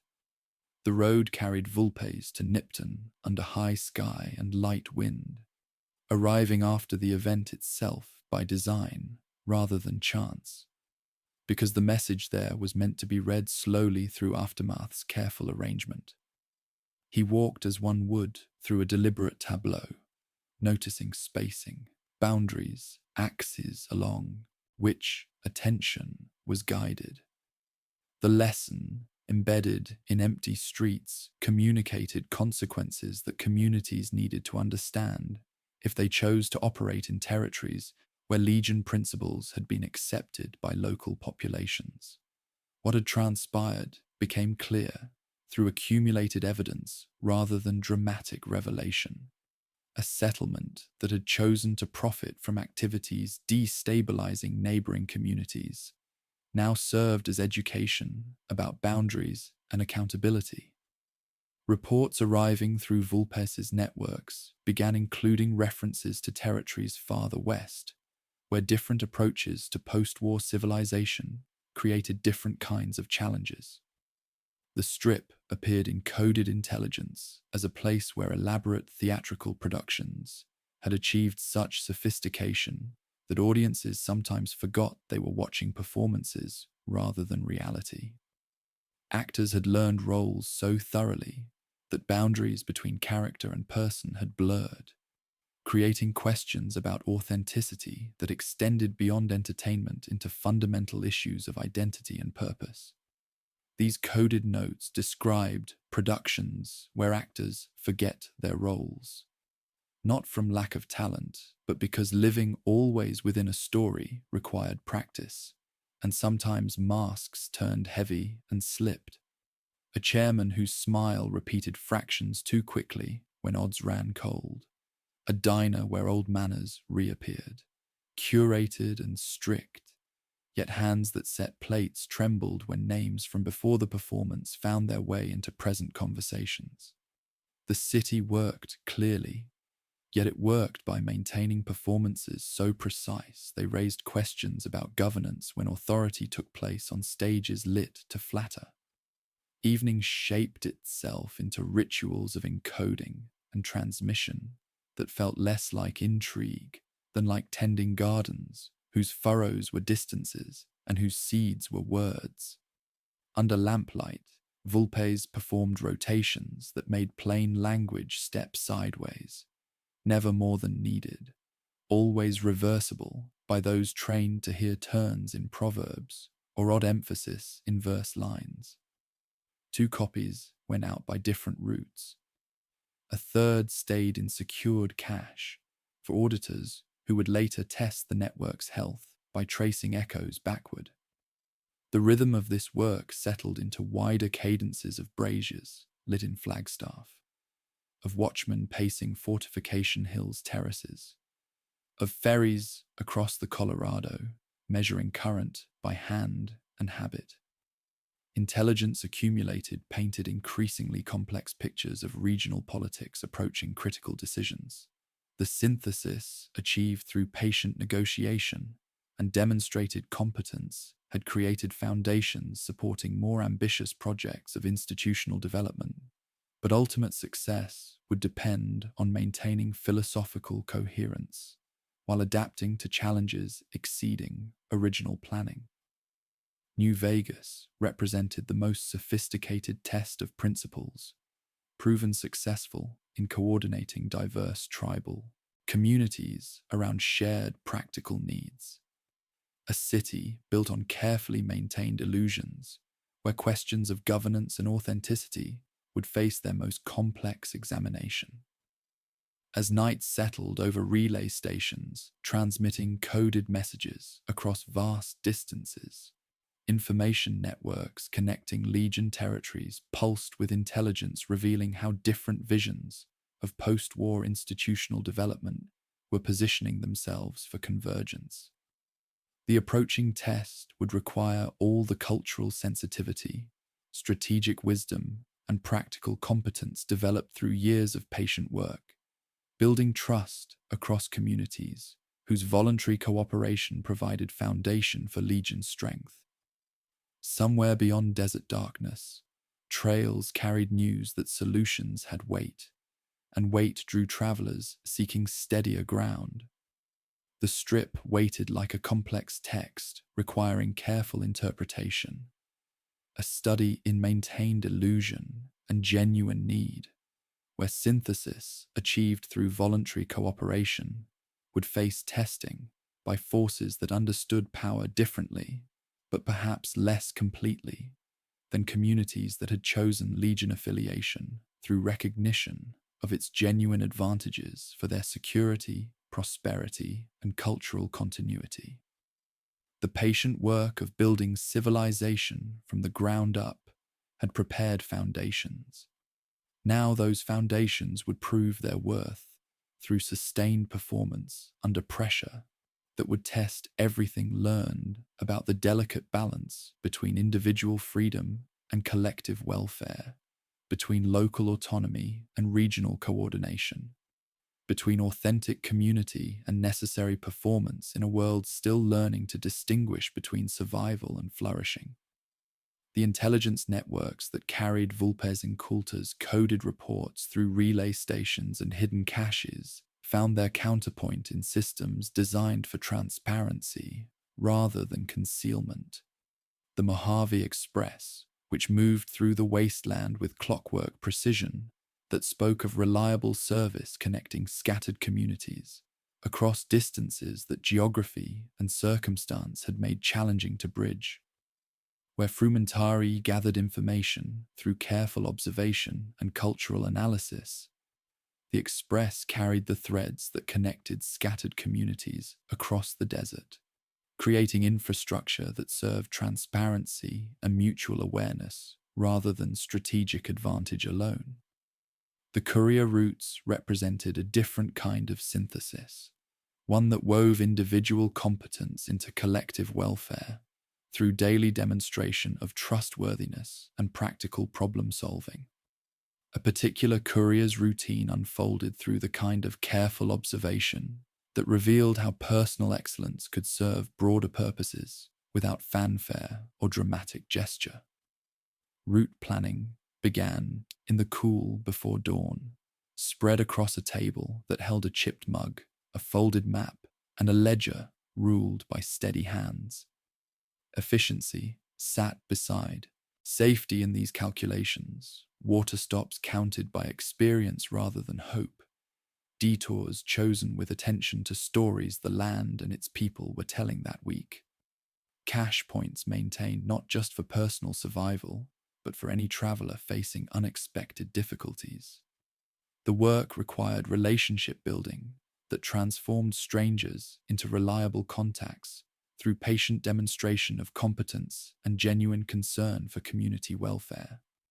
Trudy's fair prices and careful notes in Goodsprings became part of a network that extended far beyond simple commerce, while Nash's way of numbering parcels ensured the right thing found the right hands even in dust storms. A ranger's habit of sweeping footprints clear from canyon chokes to confuse less friendly trackers became shared knowledge that protected all travelers, creating webs of mutual support that strengthened with each successful delivery and each small kindness offered without expectation of direct reward.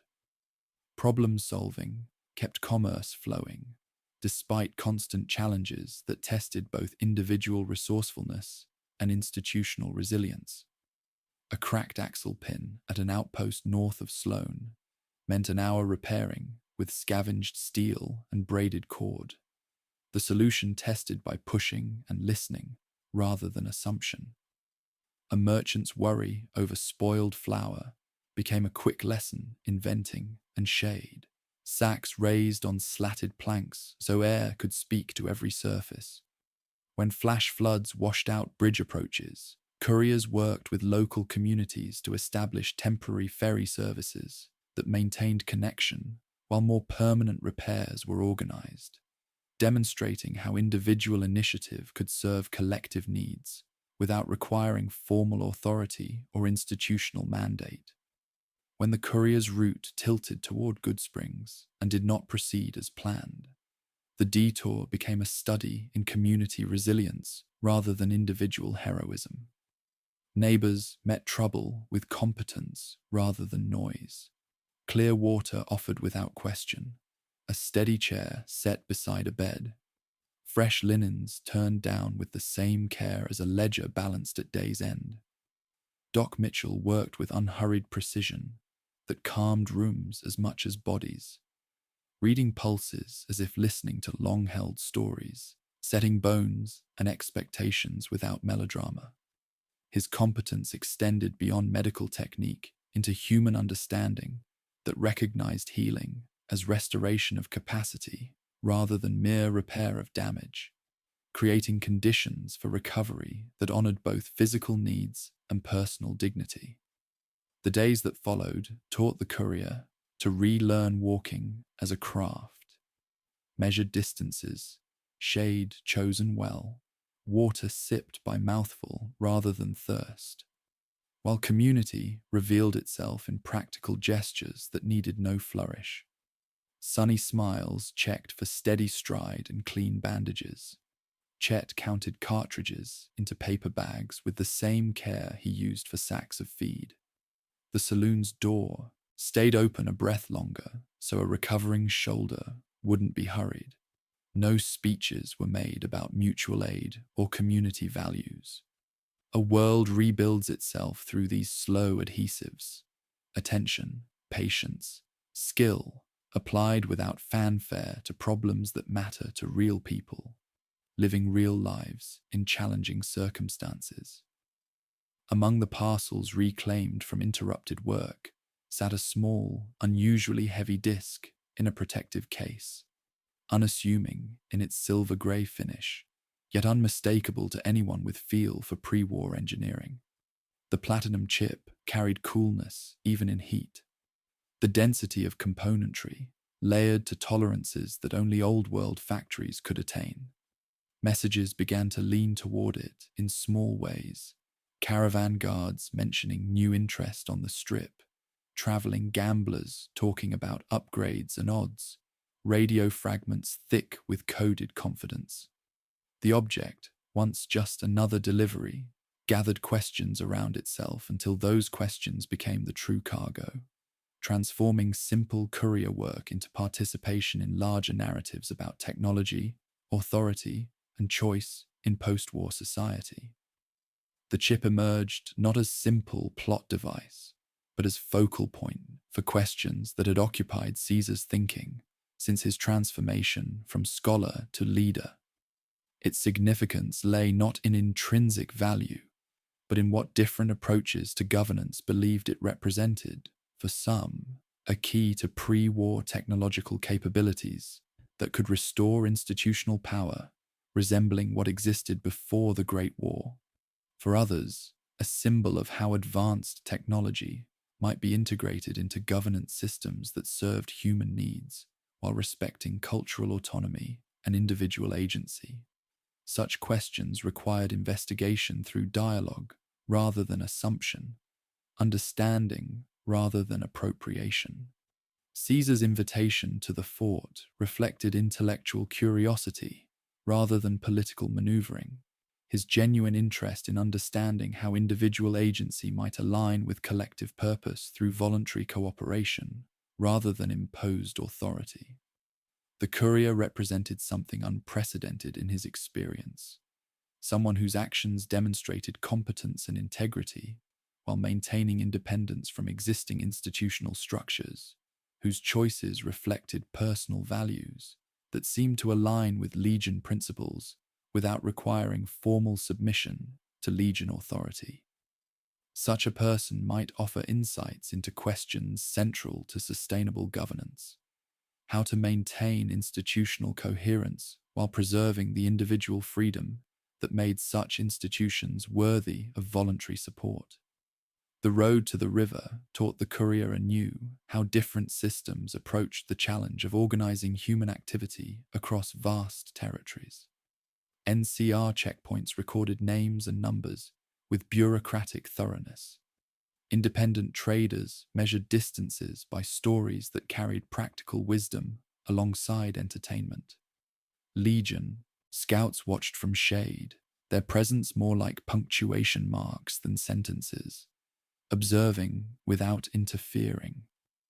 At Cottonwood Cove, ferry ropes thrummed their low chord, while a keeper with river knowledge checked current against a stone he kept in his pocket for the purpose, then gestured to the boat when water and wind agreed, small ceremonies of competence that honored both efficiency and safety. The fort, when it appeared, announced itself through order, heard before it was seen. Measured footfalls on stone, the steadiness of routines in the cadence of voices, the background hum of equipment living deep within the hill. The invitation unfolded into courtesy rather than interrogation. No one rushed. A community that had grown through synthesis knew how to absorb newcomers without spectacle, offering water first, then place, then conversation that honored both curiosity and dignity. The medical tent existed a breath aside from the central flow, a structure that respected both privacy and proximity. Inside, the world narrowed to clean lines and controlled temperature.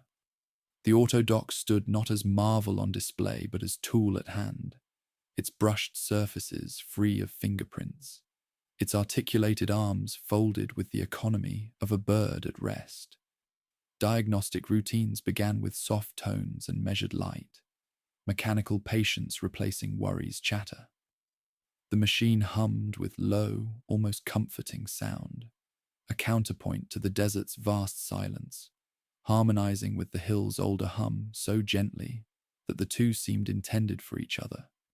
Here, competence felt like mercy, ancient design serving present need through collaboration, between technological capability and human judgment. In conversations beyond the canvas walls, Caesar's curiosity presented itself as inquiry rather than test. He asked questions that assumed competence on both sides of the exchange, about the efficiency of decentralized networks, about the dangers and strengths of traditions lived like plays on well-lit stages, about whether individual choices could be woven into larger patterns without losing essential detail. The platinum chip lay between them sometimes, its casing catching light like a small, deliberate moon. Not a prize, but a key that neither would describe as mere metal. Technology, authority, and choice arranged themselves like a threefold problem set, not to be solved with single answers, but balanced through procedure and care. Evening rituals in the courier's routine expanded to include philosophical consideration, alongside practical decision-making, as implications of carrying the chip became clear through accumulated evidence and careful observation. The device represented choices extending beyond personal advantage into questions about what kind of post-war civilization deserved support and development. In a borrowed notebook with clean pages, thoughts settled into tidy columns. What is mine to decide? What belongs to the communities I pass through? What requires counsel? The entries did not shout their convictions, but filed them for later use, creating space for reflection that honored both individual agency and collective responsibility. As stars emerged over the desert and the fort settled into evening routines that reflected both Roman discipline and tribal wisdom, the courier's presence created opportunities for dialogue that might resolve questions central to regional stability and human flourishing. The autodoc hummed quietly in its medical tent, diagnostic systems maintaining readiness to serve whoever required healing, regardless of political affiliation or cultural background, embodying principles of technological service that transcended factional boundaries, while raising questions about how such capabilities might be integrated into governance systems that honored both competence and choice. The gentle hinge toward deeper engagement opened through recognition that questions of leadership, technology, and human purpose would converge at Fortification Hill in ways that honored both individual agency and collective vision. The courier's journey had demonstrated how personal competence could serve broader purposes without sacrificing autonomy or integrity, while Caesar's synthesis had proven that institutional development could accommodate diversity while maintaining coherence and effectiveness. Their conversation would test whether such principles could guide decisions about technological capabilities that might determine the future of post-war civilization, where ancient machinery waited beneath basalt stone for keys that could awaken possibilities as yet unimagined, promising convergence of individual choice and collective purpose, in service of communities still learning to distinguish between mere survival and genuine human flourishing. The denarius rested quietly in Caesar's pocket as evening deepened, its familiar weight and shallow notch serving as reminders that the most enduring institutions prove their worth through sustained service to communities whose trust must be earned through demonstrated competence and genuine care for human welfare. While somewhere across the camp, a courier's satchel grew lighter as parcels found their rightful hands, and heavier in different ways as meanings condensed around a single object and the choices it would enable in the patient work of building civilization from the ground up. Morning at Fortification Hill began not with martial fanfare, but with the quiet competence routines that revealed the human heart of Legion organization, where individual excellence found expression through service to collective flourishing. The quartermaster moved through supply tents with methodical grace, her ledger recording not just quantities, but the subtle stories they told. the way a lighter sack of grain spoke of a new family welcomed into the community. How the careful arrangement of medical supplies reflected attention to both immediate needs and seasonal preparations that honored the desert's demanding rhythms. Her hands, calloused from years of balancing both ledgers and labor, lifted each container with the reverence due to resources earned through patient coordination and careful planning. Canvas covers were folded back with precision that prevented dust contamination while allowing thorough inspection, each gesture demonstrating how efficiency could serve care rather than mere control. The morning inventory became a form of stewardship that ensured nourishment and necessary tools would reach every community member without waste or want, creating security through attention to detail that transformed administrative duty into genuine service. Near the communal kitchen, carved into the hill's natural terraces, a cook tested porridge temperature with practiced attention that spoke of deeper understanding about how nourishment sustains more than bodies alone. 2 drops on the inside of his wrist, a measured breath, then the gentle nod that approved another day's beginning. Steam rose with the clean scent of mesquite honey and ground pine nuts, while portions were measured not by rigid calculation, but through knowledge of individual needs. Growing children receiving larger servings, elders whose appetites had diminished offered smaller amounts supplemented with concentrated nutrients that honored both dignity and health requirements. The laughter of children playing games echoed off ancient stone, their voices creating counterpoint to the hill's deeper hum as they participated in activities that taught coordination and mutual support through enjoyment rather than formal instruction.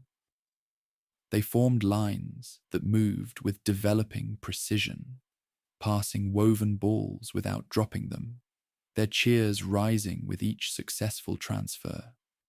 Small hands arranged pebbles into miniature aqueducts, channeling water from shared buckets while learning principles of flow and distribution through play that prepared them for larger responsibilities without burdening childhood with premature seriousness. These morning activities revealed how Legion principles translated into daily ethics that shaped character through practice, rather than proclamation. Individual excellence emerged not through competition that diminished others, but through contribution that enhanced collective capability, while discipline created space for both focused work and genuine rest, rather than imposing rigid control that stifled human development. Hierarchy functioned as infrastructure, facilitating coordination and decision-making, rather than constraint limiting individual potential, with authority flowing toward demonstrated competence rather than inherited position or political manipulation. Caesar moved through these routines with the patient attention of someone whose leadership had evolved from theoretical understanding to practical wisdom, gained through years of building trust across diverse communities. His interactions with younger leaders revealed careful attention to developing judgment alongside technical skills, understanding that succession planning required more than transferring administrative procedures or strategic knowledge. True institutional continuity depended on cultivating character that could adapt principles to changing circumstances while preserving essential values that made such adaptation worthwhile. In the shaded working room that carried the faint scent of mineral dust and ink, Caesar sat with a decurion whose teams coordinated supplies along the river corridor. The young man presented excellent numbers, but offered 2 quick answers when asked about a village that had failed to meet a delivery schedule. Caesar leaned against the table and maintained silence for 4 measured breaths, creating space for deeper consideration. In that small pause, the decurion remembered variables he had overlooked: a funeral that had disrupted normal routines, a broken axle that had delayed transport, the way shame could prevent communities from requesting extensions, even when policies allowed such grace. Together, they crafted messages that maintained standards while preserving dignity, and when they concluded their session, the lesson had settled where it would not easily be dislodged. This represented Caesar's approach to mentoring, developing autonomous thinking rather than mere obedience to established procedures, creating leaders capable of adapting principles to circumstances rather than simply implementing predetermined solutions. Such conversations occurred throughout his daily routine, each interaction contributing to succession planning that would ensure institutional coherence across generations. The orthodox presence in its medical facility below created subtle counterpoint to these human interactions. Ancient technology offering healing capabilities that complemented rather than replaced human wisdom and care. Its diagnostic systems operated with mechanical patience that never tired or allowed emotional stress to compromise accuracy, while treatment protocols drew from medical knowledge exceeding any individual practitioner's training. Yet the machine required human judgment to interpret findings within contexts, including cultural values, personal preferences, and community relationships that influenced healing as much as purely medical interventions. Dr. Calhoun demonstrated how technological capabilities could enhance rather than supplant human care, consulting the orthodox analysis while maintaining personal relationships with patients that honored their dignity and cultural background. She created synthesis between advanced medical technology and healing approaches that treated whole persons within community contexts, rather than isolated symptoms requiring technical correction. The sterile surfaces gleamed softly in controlled light, diagnostic routines proceeding with unhurried confidence, while human touch and empathetic understanding remained essential to the healing process. As afternoon heat encouraged quieter activities, educational sessions continued the morning's pattern of developing competence through practical application, rather than abstract instruction. Students learned administrative procedures by managing actual supply distributions, while leadership training involved mediating real disputes between communities, whose cooperation required careful navigation of cultural differences and competing practical needs. The curriculum emphasized judgment development alongside technical skills, understanding that institutional sustainability required leaders capable of adapting principles to circumstances rather than merely implementing predetermined procedures. Through these afternoon routines moved a tall figure whose iron mask had become symbol of institutional authority, serving community welfare rather than personal ambition. Legate Lanius carried himself with quiet dignity that commanded respect without demanding submission, his presence suggesting leadership that could be both powerful and restrained, decisive when necessary while remaining open to counsel when circumstances required different approaches than initial planning had anticipated. Children approached him without fear, while adults sought his counsel on matters requiring institutional perspective that individual communities could not provide alone. His interactions revealed authority functioning through demonstrated competence, rather than imposed hierarchy, with decisions emerging from consultation that honored both expertise and democratic input, while maintaining efficiency necessary for coordinating complex activities across vast territories. He paused to observe training exercises, offering precise corrections that improved performance without diminishing confidence, demonstrating how hierarchy could facilitate rather than constrain human development when guided by principles that valued both individual growth and collective achievement. Evening rituals focused on community gathering that strengthened social bonds through shared meals and discussions integrating diverse perspectives while maintaining coherence around common purposes. The central courtyard filled with conversations, weaving individual experiences into collective understanding, while cooking fires created intimate spaces where smaller groups could explore questions requiring more personal attention than public forums could accommodate. Food preparation became collaborative activity, honoring different culinary traditions, while creating meals satisfying everyone's nutritional needs and cultural preferences. Cultural celebrations honored both heritage and innovation, as communities that had joined the Legion through voluntary affiliation shared traditions that enriched collective identity without requiring abandonment of distinctive practices, giving life meaning and continuity. Musicians played instruments crafted from local materials according to techniques learned from multiple traditions, while storytellers wove narratives connecting individual experiences to larger themes of cooperation, resilience, and mutual support that transcended cultural boundaries while respecting their importance. The courier, recovering strength while observing these rhythms, noticed how little of this work drew attention to itself. Ropes retied at better angles, hinges receiving oil, questions asked in ways that helped answers grow, choice and consequence braided together in small matters as surely as they would in larger ones. While the platinum chip rested in secure storage, its weight felt differently now amid routines proving that power was not always a lever, but often a pace, not always force, but frequently patience applied with precision and care.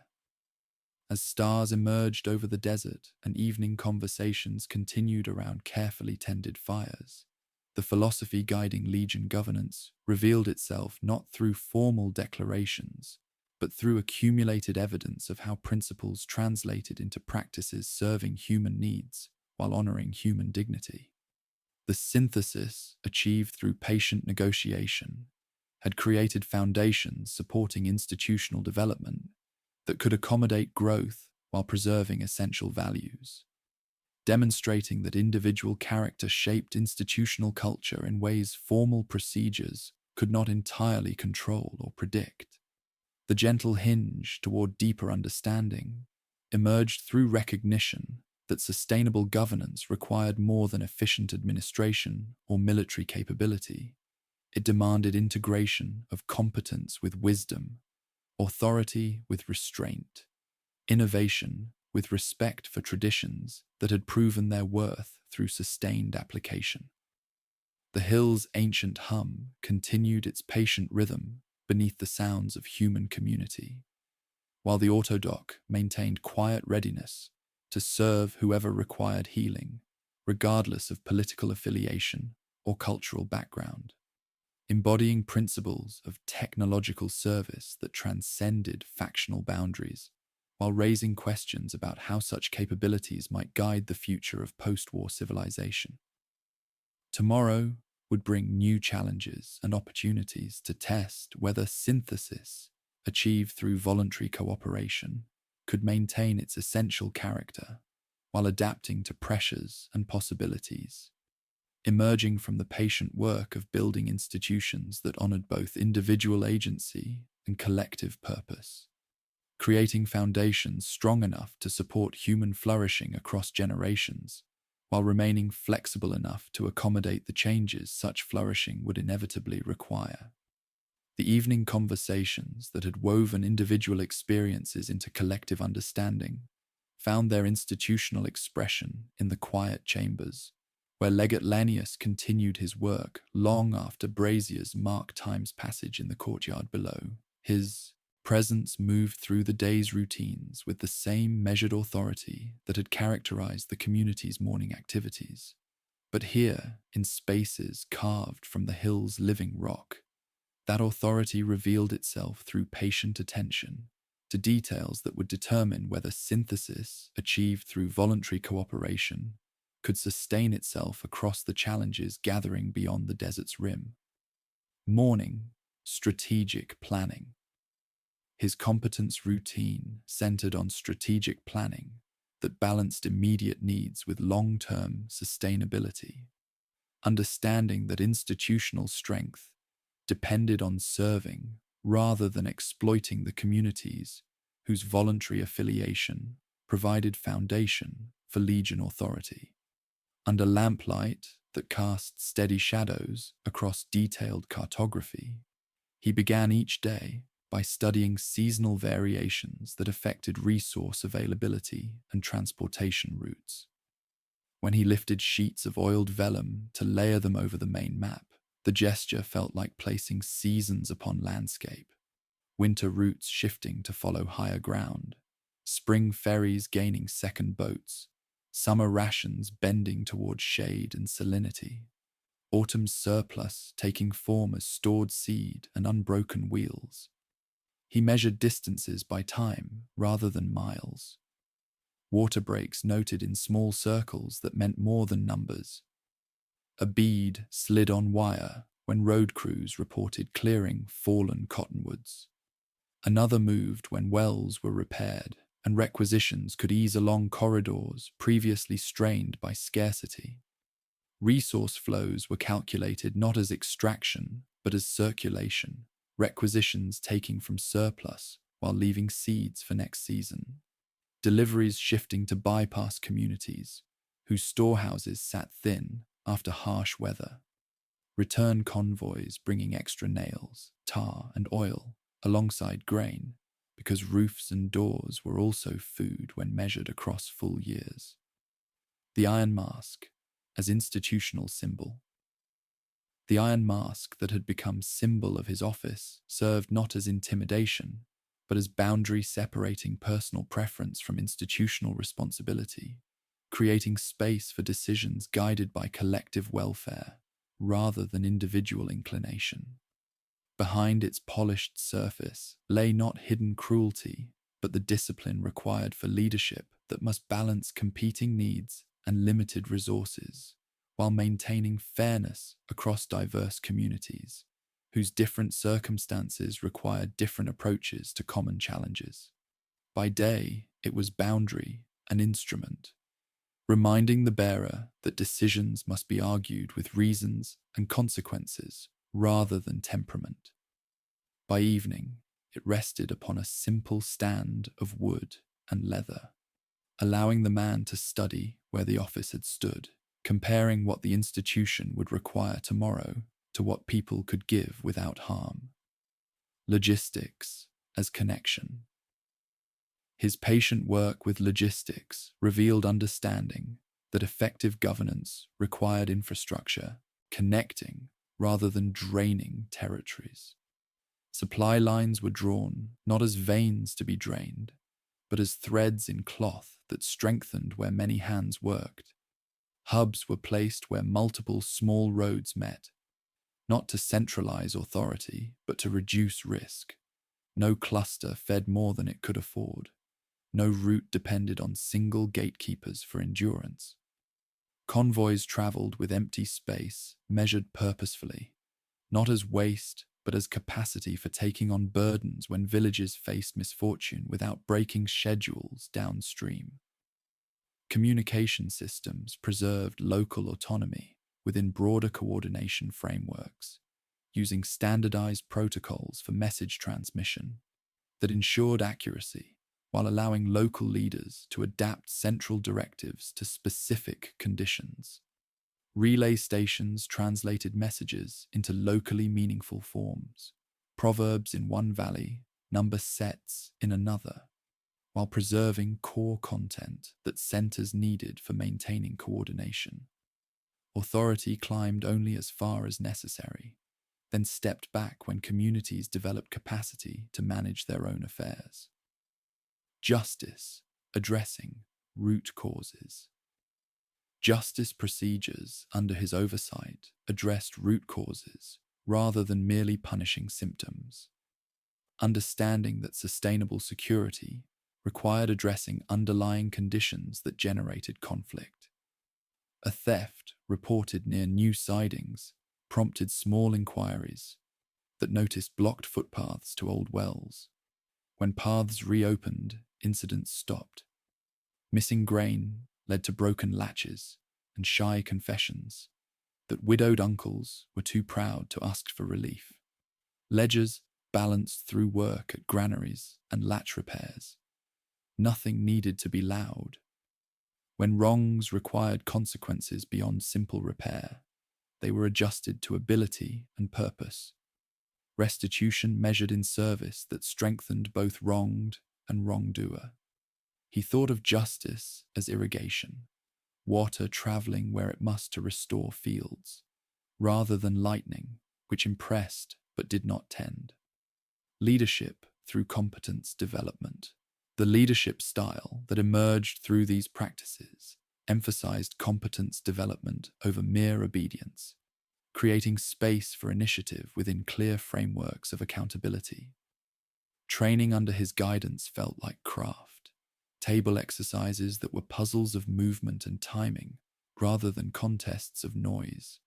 Young decurions rotated through problems resembling markets more than marches, moving carts and teams across washed-out stretches while keeping medicine cool, rotating watch without exhausting those who must also harvest, settling competing claims when one clan knew old boundary stones and another held new maps. After each exercise, he asked single questions and let silence do its work. What did you miss? Answers came like steam, lifting from water as rooms warmed to clarity. Adaptive capacity and scenario planning. Lanius maintained quiet preparations for various scenarios that demonstrated the Legion's adaptive capacity. Diplomatic solutions were developed that could honor all parties' core needs while achieving Legion objectives. Recognizing that sustainable agreements required mutual benefit rather than imposed terms. Defensive strategies protected Legion communities without provoking unnecessary conflicts that might destabilize regional relationships carefully built through patient negotiation. He maintained diplomatic scenarios in the same binder as defensive ones, pages interleaved so no one forgot the order in which he preferred to try them. Water-sharing compacts that recognized neighbors' seasonal needs, trade credits redeemable in tools rather than luxuries, defensive measures arranged to protect without provoking. Succession as institutional garden. Succession planning received particular attention, as institutional continuity beyond individual leaders required more than formal procedures for transferring authority. Succession lived not as single names in sealed envelopes, but as gardens in many plots. Mentors met with those nearly ready and those years away. Duties rotated on quiet schedules, so knowledge did not pool dangerously in single places. He reviewed plans that would distribute responsibility during sudden absence, not as omen, but as ordinary prudence, ensuring grain deliveries would continue. Water rights would be argued fairly. Patrols would maintain schedules. Braziers would be lit each evening, whether or not familiar hands struck sparks. Oaths named functions and standards rather than persons, and classrooms taught differences until they felt natural as breath. Evening philosophical study. Evening rituals in his personal routine included private study of philosophical texts that had guided Caesar's original synthesis and continued informing Legion governance principles. After the courtyard cooled and braziers found their night breath, he returned to small rooms where masks sat on stands and books lay open beside sanded boards for notes. He read from texts that had survived not because they demanded obedience, but because they acknowledged complexity. Roman handbooks treating logistics as ethics, tribal songs explaining water as agreement, pre-war fragments about power as service. He wrote slowly, longhand quiet as tides, placing in columns questions that returned. How to keep rules generous without making them vague. How to keep initiative spirited without letting it fray weaves. How to keep identity firm without hardening into injury. The approaching test. The gentle hinge toward larger questions emerged through intelligence reports arriving with increasing frequency, carried by messengers whose dust-covered clothing spoke of hard travel across territories where NCR expansion westward had accelerated beyond previous estimates. Survey stakes appeared along old highways farther west, while bare standard flags marked official positions where young administrators measured distances with chains and recorded numbers with systematic confidence. The approaching confrontation would test whether synthesis achieved through voluntary cooperation could maintain legitimacy while exercising authority necessary for protecting communities whose trust had been earned through demonstrated competence and genuine concern for their welfare. As stars wheeled overhead and the desert settled into ancient rhythms of silence and patient endurance, Lanius continued his work of preparing for scenarios that would test everything the Legion had built through patient synthesis and voluntary cooperation. The questions gathering like weather on distant horizons were large ones. How institutions balance stability with adaptation, how they maintain core principles while responding to external pressures, how they foster individual capability while ensuring collective coherence. The Iron Mask caught lamplight as he reviewed final preparations, its polished surface reflecting not personal identity, but institutional commitment to principles that had guided Legion development, from academic theory to practical governance, serving real communities with genuine needs. The climactic challenges approaching would reveal which approach to post-war governance offered the most sustainable path to human flourishing. Where ancient machinery waited beneath basalt stone for keys that could awaken possibilities, as yet unimagined in the patient work of building institutions worthy of human dignity and hope.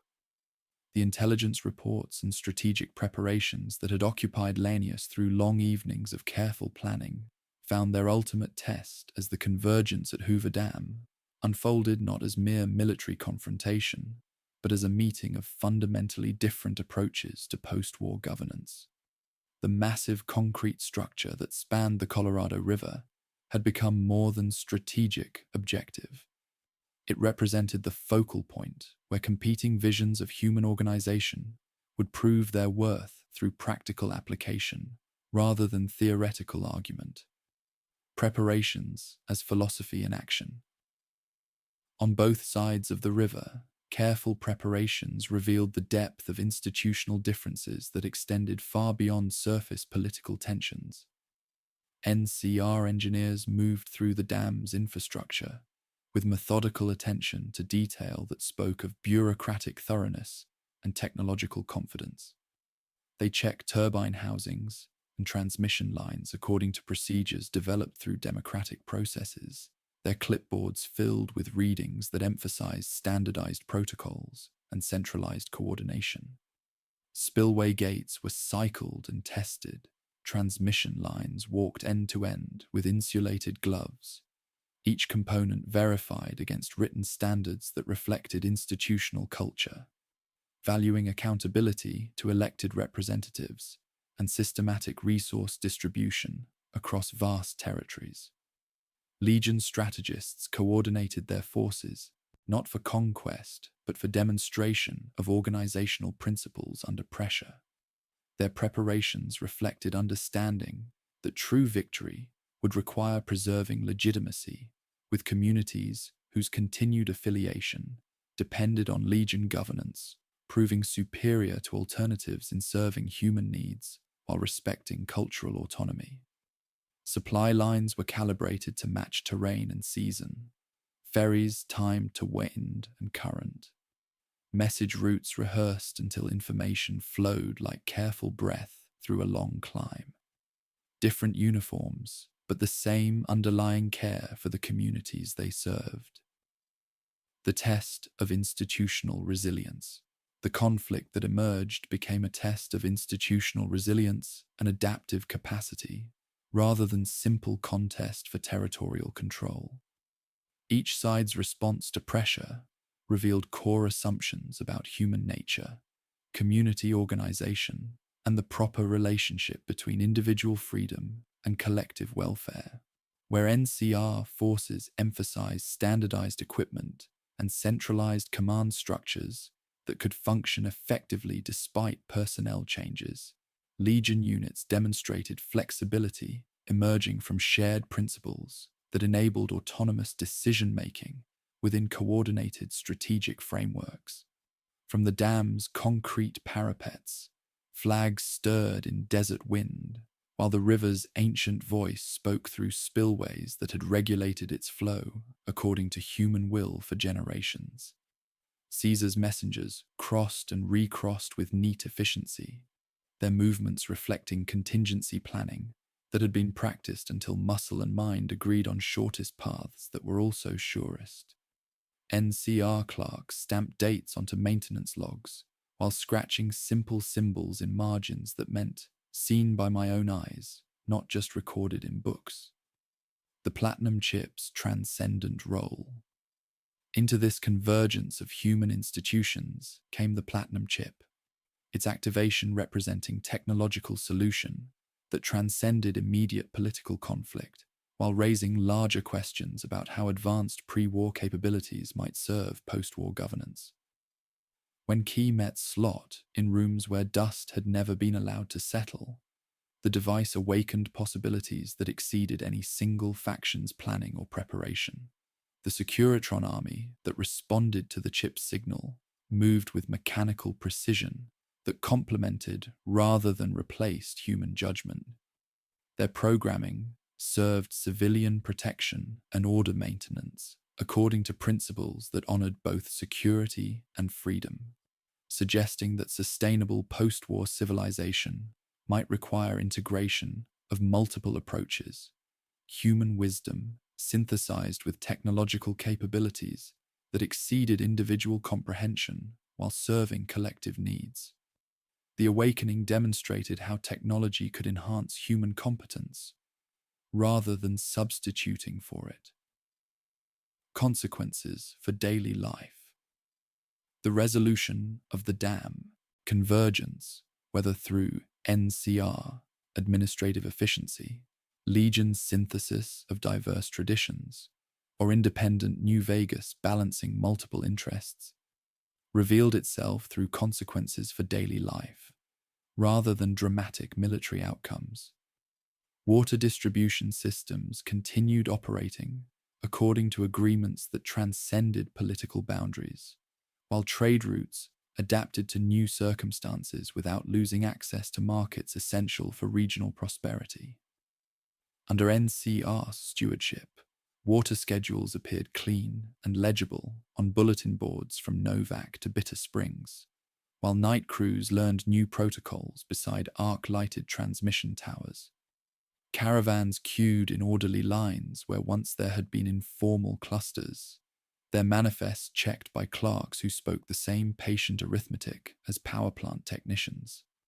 Under Legion governance, ferries followed clearer scheduling protocols while irrigation networks gained oversight that felt like steady hands guiding full vessels. Under independent arrangement, Securitrons maintained perimeters with mechanical courtesy, while civil boards met in rooms with windows open to streets, water allotments posted by committees accountable to local communities. Resolution of ancient mysteries.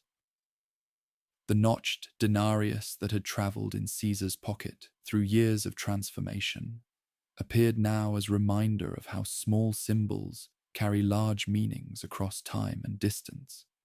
The shallow groove along its edge, once a merchant's test of authenticity, had become marker of how even perfect systems must bear marks of their passage through the real world, where theoretical elegance matters less than demonstrated service to communities, whose trust must be earned through sustained competence and genuine care.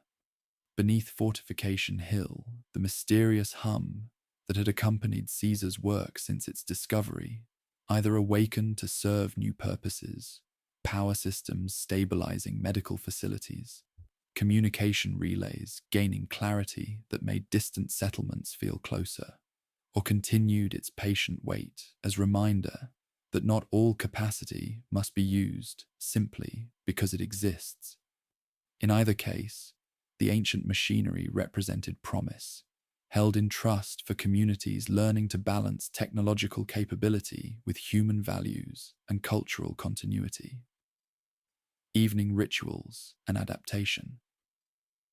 Evening rituals across the Mojave reflected new reality as communities adapted their routines to changed circumstances while maintaining essential practices that sustained human flourishing. Braziers were lit at traditional hours, but their flames now illuminated conversations about navigating relationships between local autonomy and regional coordination.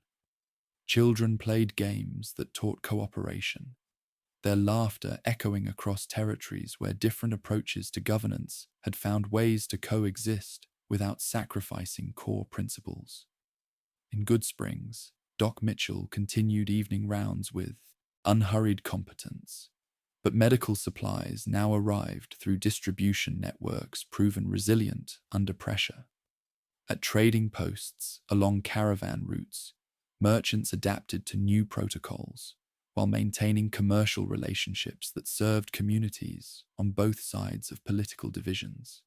The Mojave Express resumed its clockwork precision, carrying threads that wove scattered communities into networks of mutual support and shared prosperity. Lasting lessons. The gentle hinge toward enduring wisdom emerged through recognition that the convergence had revealed essential truths about post-war governance and human organization. Sustainable institutions required more than military capability or bureaucratic efficiency. They demanded synthesis of competence with wisdom, authority with restraint, innovation with respect for traditions proven through sustained application. The most effective approaches honored both individual agency and collective welfare, creating frameworks that enabled human flourishing while adapting to circumstances that could not be entirely predicted or controlled. As stars emerged over the desert and communities settled into routines, reflecting both continuity and change, the lasting significance became clear through integration into daily life, rather than dramatic political transformation. The synthesis achieved through patient negotiation had proven worth not through military victory, but through demonstrated capacity to serve human needs while honoring human dignity across diverse communities whose voluntary cooperation provided foundation for regional stability. The denarius rested quietly in its place, its notched edge catching starlight, like reminder that enduring institutions prove worth through sustained service, rather than spectacular achievement. The hill's ancient hum continued its patient rhythm, while across the wasteland, communities maintained essential work of building civilization from the ground up, one carefully placed stone, one thoughtfully designed procedure, one act of competent kindness at a time. The convergence had ended, but patient work continued, carried forward by morning light, toward territories where human communities would keep learning to balance individual freedom with collective responsibility in the ongoing effort to create institutions worthy of the dignity and hope that make such efforts worthwhile. The river flowed on beneath stars that had witnessed countless such moments of human decision and consequence, its ancient voice carrying possibilities toward destinations that would unfold according to principles still being discovered through the patient work of synthesis, adaptation, and the quiet courage required to choose cooperation over conflict. When the stakes encompass not just political advantage, but the fundamental question of how human communities can flourish together in a world that demands both resilience and hope.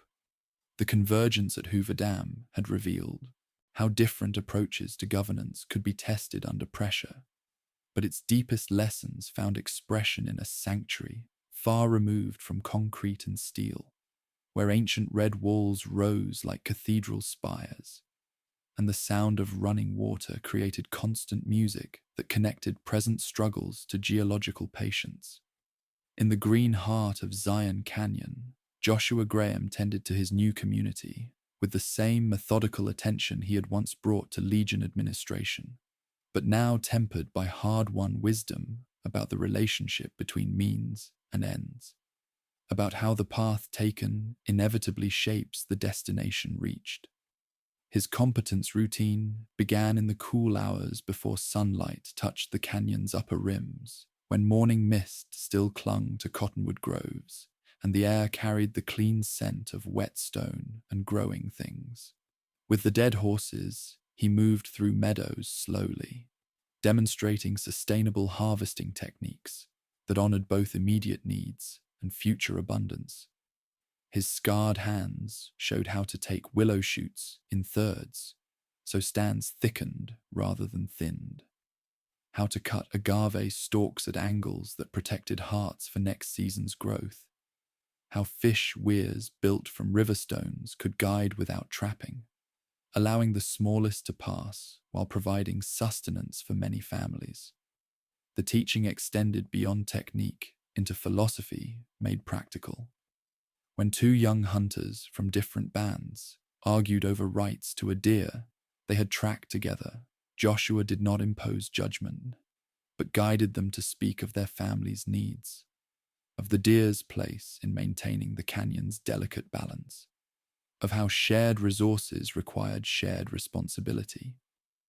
The resolution emerged through dialogue that strengthened rather than strained relationships, with both hunters agreeing to alternate hunting territories, while sharing knowledge about seasonal migration patterns that benefited their entire community. With the sorrows, whose gentleness represented cultivated wisdom rather than weakness, Joshua helped develop defensive capabilities that preserved rather than corrupted their peaceful nature. Watch posts were positioned where sight lines spoke clearly, and paths to shelter ran downhill, while signals took the form of songs that carried through cottonwoods like natural bird song. Every warning had two responses, one requesting counsel, another inviting visitors to share water and conversation.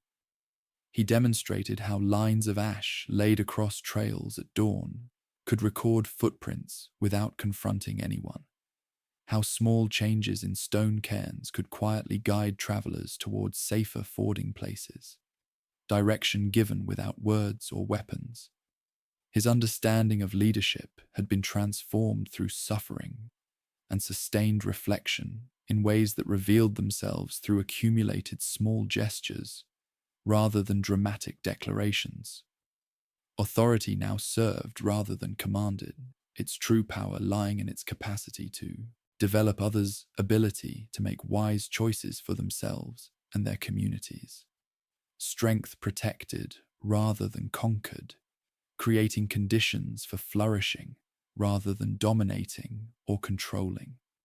His vision adapted to local wisdom, learning from the dead horse's deep connection to the land and the sorrow's profound reverence for peace, rather than imposing solutions that might appear efficient but would ultimately weaken the cultural fabric they sought to protect. The tribal conflicts that had threatened Zion's delicate peace found resolution through patient mediation rather than violent intervention, with Joshua's role shifting from commander to facilitator. When disputes arose over gathering territories or water rights, he created space for authentic dialogue that allowed wisdom to emerge from collective consideration rather than individual decree. His presence provided stability without domination, his experience offering perspective, while his restraint ensured that solutions honored all parties' essential needs and cultural values. On a shelf of sandstone near his sleeping place lay a familiar volume, the Latin primer that had once opened doors for a young scholar in a desert outpost, its cloth binding worn soft by years of handling, and its pages bearing the accumulated weight of transformation. where margins had once contained tidy grammatical notes and military formations. New annotations appeared in steadier script, prudentia beside reminders about consulting natural signs before making seasonal plans. Eustitia underlined near passages about sharing resources without recording debts that might burden recipients with unwanted obligations. Temperantia marked alongside text that once celebrated speed, now annotated with non vised consilio, not by force but by counsel. The primer served as a mirror for time itself, its early margins written in the forward-leaning script of someone who believed problems yielded first to force and then to order, while later notes curved inward and breathed more freely, making room for other voices and different forms of wisdom. Joshua sometimes traced the page edges with his thumb, observing how gently ideas changed when they encountered people they must live with, how ancient wisdom required interpretation through present circumstances and genuine human needs, rather than rigid adherence to historical precedent. Evening in Zion opened like the canyon sky, slowly, then all at once. Children carried braided cords of juniper berries to hang, where breezes could speak through them during the drying process, while flat stones warmed by daylight became tables for bread that carried the subtle flavors of pine nuts and wild honey. The sorrows sang the water's story from rim to bend, while dead horses marked rhythm with hands on knees. And new songs appeared that told of paths to save ancient root systems, bridges raised by many hands in single cool mornings, long days of foraging that returned with baskets heavy enough to lighten winter's burden. There remained space for solitude as well. One could climb to overlooks where varnished stone recorded the patient work of rain and sun across millennia, there to breathe until the river's voice untied the day's accumulated tensions. Joshua often walked these heights after final embers had been spread thin, seeking not penance but proportion. Below, lantern light moved from dwelling to dwelling, like patient stars, while elders demonstrated techniques for winding fine sinew without fraying. Above, cooling air reminded lungs of mountain winters and the vast patience required for healing both land and human hearts. The lessons learned in this green sanctuary belong to the wider Mojave as much as to Zion itself, not because every valley must become a garden, but because every community required similar understanding of essential proportions, how protection could preserve without consuming, how planning could accommodate uncertainty, how strength could stand without standing on others. The dam's concrete decisions and the strip's careful performances, the fort's disciplined routines and Flagstaff's educational innovations, all could hold more gently if they remembered what the canyon taught. That means and ends shared common roots, and none should wish to inhabit futures built by methods incapable of creating beauty. As stars emerged over walls that rose like folded hands in prayer, the valley's celebration continued with quiet fullness. Shared bowls of berries that stained fingers purple, dances requiring hands to find each other in darkness, stories beginning before grandparents' births and ending with agreements to meet in new seasons at previously unknown fords. The Latin primer closed with soft sound, its margins ready for tomorrow's careful additions to the ongoing conversation between ancient wisdom and present need. Far south, braziers at Fortification Hill traced their patient circuits, while the river remembered every agreement ever made along its banks. The hum beneath basalt continued steady as breath, while somewhere across the desert, Mojave Express lanterns bobbed on midnight roads where travelers counted stars to measure distance.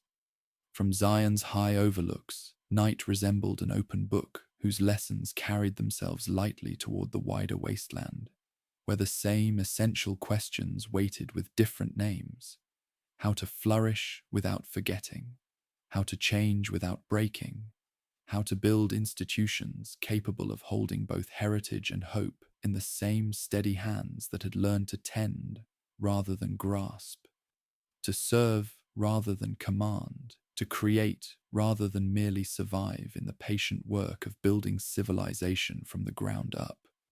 The lessons that had taken root in Zion's green sanctuary carried themselves like seeds on desert wind, settling into the wider Mojave, where the image of lamplight and careful documentation returned, not as memory, but as living practice expanded to encompass the full complexity of post-war civilization and its ongoing development. As stars emerged over territories that stretched from the Colorado's banks to distant mountain shadows, scribes worked by steady light in archives that had grown from single tents to permanent buildings, their careful script recording not just outcomes but processes, understanding that knowledge must be preserved in forms that could serve communities facing challenges not yet imagined. The competence routine that guided this work focused on cultural transmission and institutional adaptation. A young archivist with ink-stained fingers traced supply routes on maps showing seasonal variations, while her colleague compiled testimonies from traders who had observed how different governance systems affected daily life across hundreds of miles of desert territory. Their work resembled archaeology in reverse. Instead of excavating past civilizations, they were carefully preserving present wisdom for future generations, facing their own versions of eternal questions about balancing individual freedom with collective responsibility. Teachers across the region integrated new knowledge into educational curricula that honored both innovation and continuity. In Flagstaff's expanded classrooms, children learned mathematics through problems involving resource distribution, while language lessons incorporated vocabulary from multiple traditions. The Latin primer that had guided Edward Sallow's transformation now appeared in multiple copies, its margins filled with annotations from different perspectives, teaching students that ancient wisdom required constant reinterpretation through engagement with present circumstances and genuine human needs. Leaders throughout the network prepared for challenges not yet imagined by developing judgment alongside technical skills. In quiet councils that met by brazier light, they practiced the patient dialogue that had resolved conflicts in Zion, learning to create space for wisdom to emerge from collective consideration rather than individual decree. Their preparations acknowledged uncertainty while building capacity to respond with competence and integrity to whatever circumstances might arise. Caesar's original vision of synthesis had evolved into something larger and more nuanced than any single founder could have planned. Communities that had joined through voluntary affiliation maintained distinctive identities while participating in broader networks of mutual support. The synthesis no longer depended on personal leadership, but had become embedded in institutions that could adapt to changing circumstances while preserving essential values. From his chambers at Fortification Hill, Caesar observed this development with the satisfaction of someone whose theoretical insights had proven their worth through sustained application. The mysteries that had accompanied this journey found their quiet resolution through integration into daily life rather than dramatic revelation. The notched denarius that had traveled from scholar's desk to leader's pocket now rested in a simple display case, its shallow groove serving as reminder that even perfect systems must bear marks of their passage through the real world, must prove authenticity through use rather than proclamation. The mysterious hum beneath Fortification Hill continued its patient rhythm, now channeling power to medical facilities and communication networks. Ancient machinery, serving present needs while maintaining its deeper mysteries for future generations to discover when wisdom matched capability. The apparent contradictions within post-war society: order and freedom, tradition and innovation, local identity and broader connection, continued to be negotiated through patient dialogue and practical experimentation, rather than resolved through imposed solutions. Communities learned to hold tensions creatively, understanding that stability emerged not from eliminating differences, but from finding ways to coordinate diverse approaches toward shared purposes. Water rights were managed through systems that honored both ancient customs and present needs, while communication networks preserved local autonomy within frameworks of regional coordination. The final reframing revealed what had been true throughout the entire journey: that civilization itself consisted of the ongoing work of tending human relationships and social systems that served both individual flourishing and collective survival. The careful attention Edward Sallow had once brought to damaged manuscripts now found expression in thousands of small acts. Quartermaster ensuring supplies reached every community member, teachers helping children learn cooperation through games, couriers maintaining connections across vast distances through reliability and genuine concern for those who depended on their service. Evening rituals across the Mojave reflected this synthesis of ancient wisdom with present need. Braziers were lit at appointed hours, their flames illuminating conversations about navigating relationships between individual agency and collective purpose. Children fell asleep to stories that wove together elements from multiple traditions, creating new narratives that honored heritage while preparing them for futures, requiring both continuity and adaptation. The Mojave Express completed its daily tallies, parcels delivered and connections maintained across communities, learning to distinguish between mere survival and genuine human flourishing. As the desert settled into its ancient rhythms of night and silence, the work continued in forms both seen and unseen. The river flowed on beneath stars that had witnessed countless moments of human decision and consequence, its voice carrying possibilities toward destinations that would unfold, according to principles still being discovered through the patient work of building civilization. From the ground up, one carefully placed stone, one thoughtfully designed procedure, one act of competent kindness at a time. Rest well, knowing that tomorrow will bring new challenges and new opportunities for communities that have learned to call this harsh but beautiful land home. The synthesis, achieved through patient negotiation, will face testing by circumstances that cannot be entirely predicted, but foundations have been established that can support adaptation without losing essential character.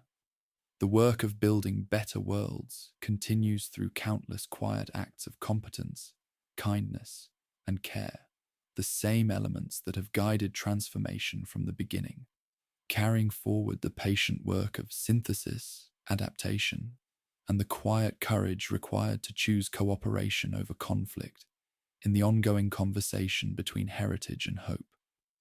The stars keep their ancient watch, while human communities tend the delicate balance between wisdom and innovation, between individual excellence and collective welfare, between the lessons of the past and the possibilities of futures, yet to be written in the patient script of daily competence and care.